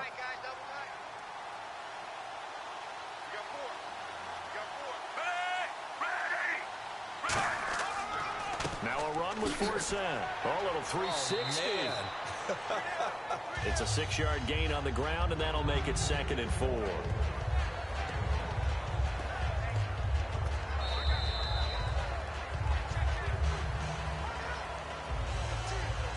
We have played 3 quarters. We'll return with more after this break. You're watching the NFL on EA Sports. Back now in Jacksonville. It's the Ravens with possession of the football, but trailing on the big board as we get set for the 4th.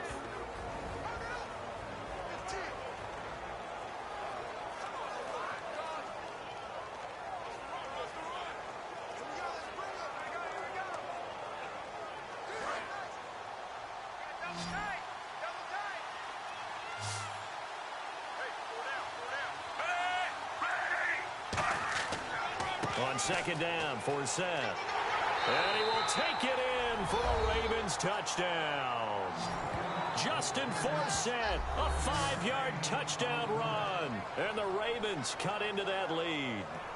I wonder if he changed anything on his play sheet or they just executed better. Because they had 2 previous drives that ended in field goals. Before this one, they finally were able to put into the end zone. Well, whatever he did, speaking of the offensive coordinator, might be using that formula going forward. It worked there. Yeah, it worked very well. He and his field general in pretty good sync right now. They're starting to move the ball well. A drive that time of 6 plays, and it's capped off with a Ravens touchdown.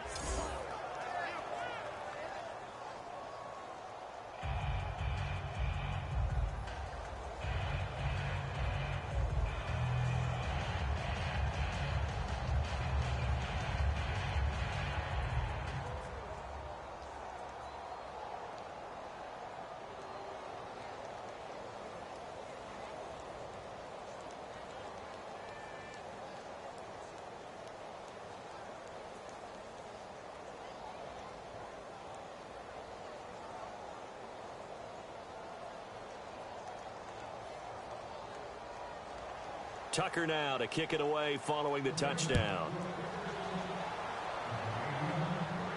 This will be fielded on the back line of the end zone. And no run back here. This will be a touchback, and it comes out to the 25-yard line. And now out come the Jags. And that recipe on their last drive that resulted in a touchdown looked pretty good, so they'll be hoping to do that once more. And it takes me back to when we sat with the offensive coordinator and the head coach. They felt pretty good about their game plan and thought there were some holes in the defense, and they exploited them the last time out. Let's see if they can come back and put together a similar drive. And we'll see if they can do just that.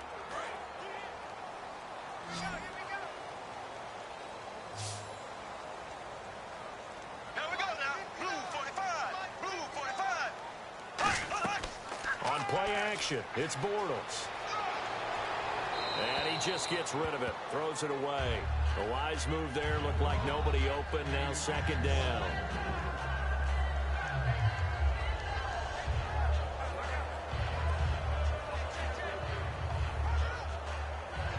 So the incomplete pass brings up 2nd down.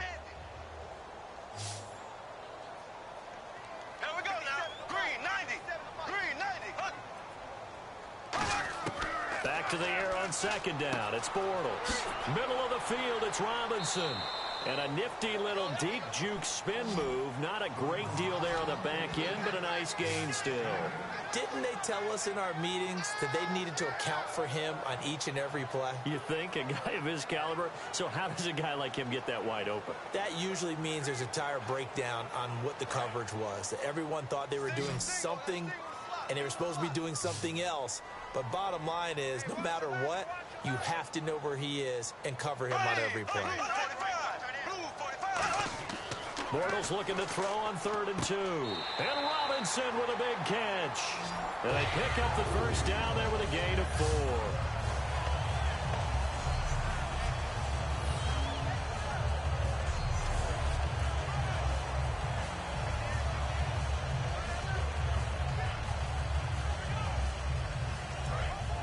Looks like the defense in press coverage here. Another pistol look here. This is Ivory. And very little room to maneuver. He'll get this down to about the 39. 2 yards on the pickup there. It'll be 2nd and 8.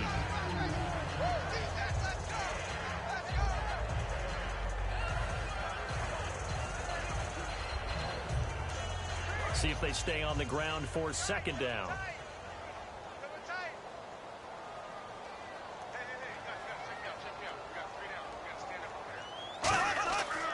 Now a 20th carry in the game here for Chris Ivory. And able to get a couple as he's across the 40 to the 41.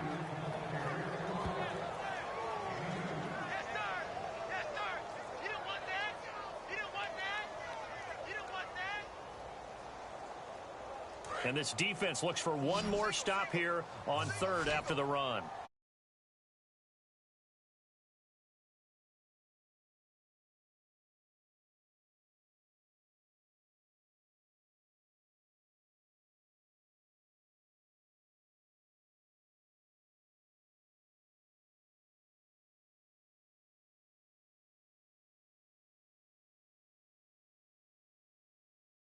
Bad things usually happen. It takes a strong-arm guy who can rifle it in there, and they were able to successfully complete that one.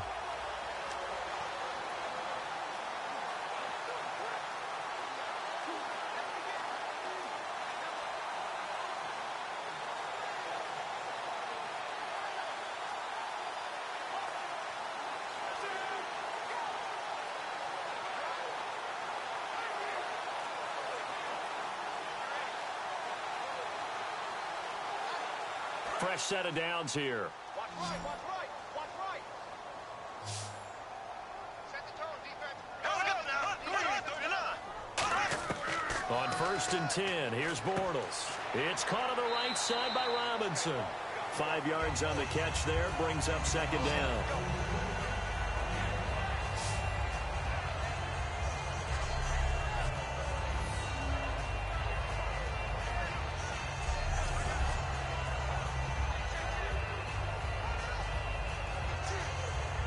So 2nd and medium, 2nd and 5 now.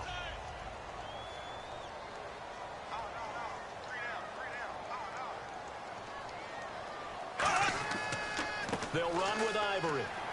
And he is met at the line of scrimmage, and he goes down right there. No gain on the play that time, and they'll look to convert on what will be a 3rd and 4. Looked like he was trying to bounce it outside, but no success. Yeah, sometimes you got to just figure out where you're going to go, and sometimes you just have to take it to another spot. In trying to get it outside, the defensive pursuit was there and just ran him down. Now Bortles sets up the screen to Robinson. And he's going to have the first down at about the 38. They get 9 out of that one, and as a result, the drive continues. Let's give a little credit there. The offensive play caller sensed that the screen pass was available. Whenever you're getting a lot of heavy pressure towards your quarterback, that's when you're thinking about running the screen and using that pressure against the defense. And it worked very well there for a first down. Offense comes to the line now, 1st and 10.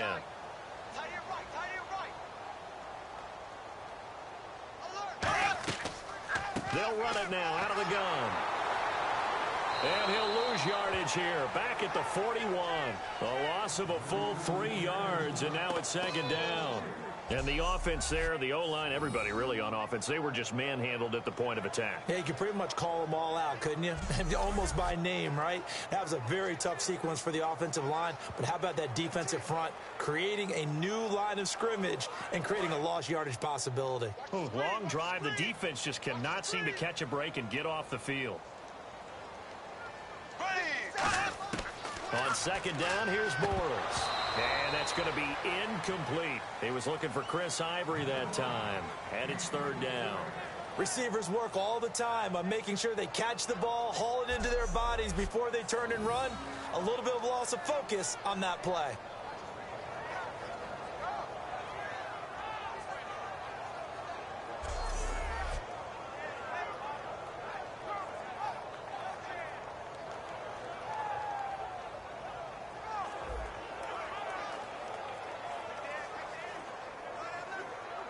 And now for the offense, this is play number 11 here on this drive. Here we go. Blue 45. Blue 45. 59. On third and long, it's Bortles. And he couldn't hang on to it through the contact. Incomplete.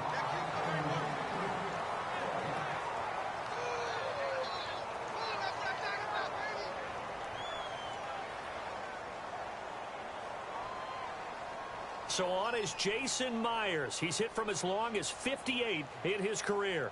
So this will be spotted on the midfield logo. It's a 58-yard attempt. And this won't get there. Won't be on line either. It's no good. Off to the right. And this score will stay right where it is.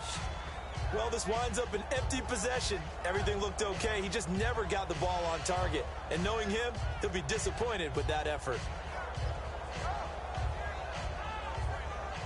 And now Baltimore gets set to take the field. And they're hoping to capture some of that magic they had last time out when they were able to put together a scoring drive. But they're still down here, Charles. Not the major concern, though, because of what you talked about. Under pressure, and Flacco's going to be dropped. Malik Jackson able to disrupt yet another pass play. His third sack of the afternoon. And a play like that, with how far he had to go to make that sack, shows how athletic defensive ends have become in the NFL. And not just athletic, this is coached in a big way. Run to the football at all times. How about him never giving up on it and pursuing all the way across the field?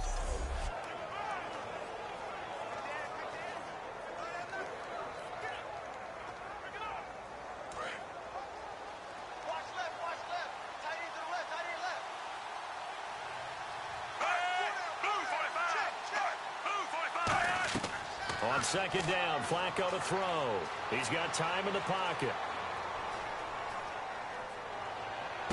And Watson has it right side. That one goes for 24 yards. Cool under pressure right there, escaping the pocket and finding what I think was not his primary target. And some of these guys are just so comfortable getting outside of the pocket that they'll do it on purpose. It doesn't even need to be a breakdown. Just they move, and they know it affects the defense, because a lot of times you get lost in coverage in the secondary, and I think you're exactly right. Wasn't his primary target. Found a secondary guy who sprang open, probably because of his movement out of the pocket.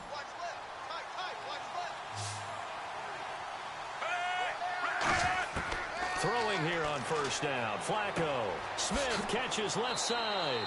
And brought down, but not before they're inside the 25.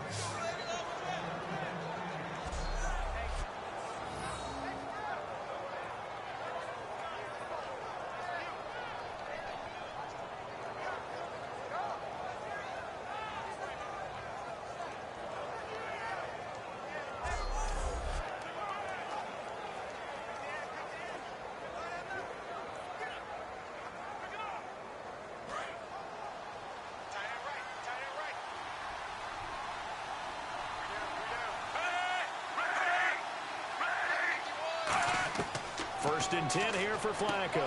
He hits his target.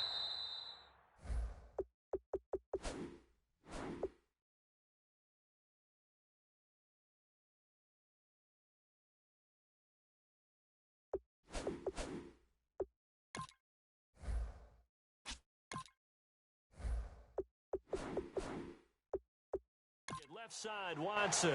A gain of 6 there on first.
Well, Charles, we saw a comeback bid fall just a little short, but give them credit. They were able to hold on, withstand that comeback, and ultimately win it by the slim margin. And bottom line, when it's all said and done, they don't ask you how much you won by.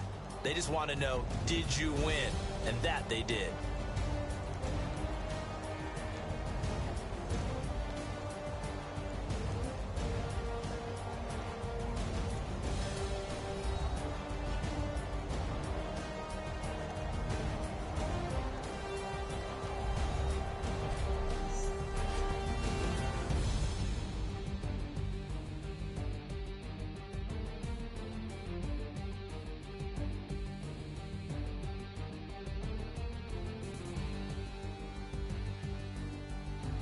So that's a wrap for Charles Davis. I'm Brandon Gaudin, and this has been a presentation of the NFL on EA Sports. For more, check us out at easports.com. The Jaguars are winners here as we say so long from Jacksonville.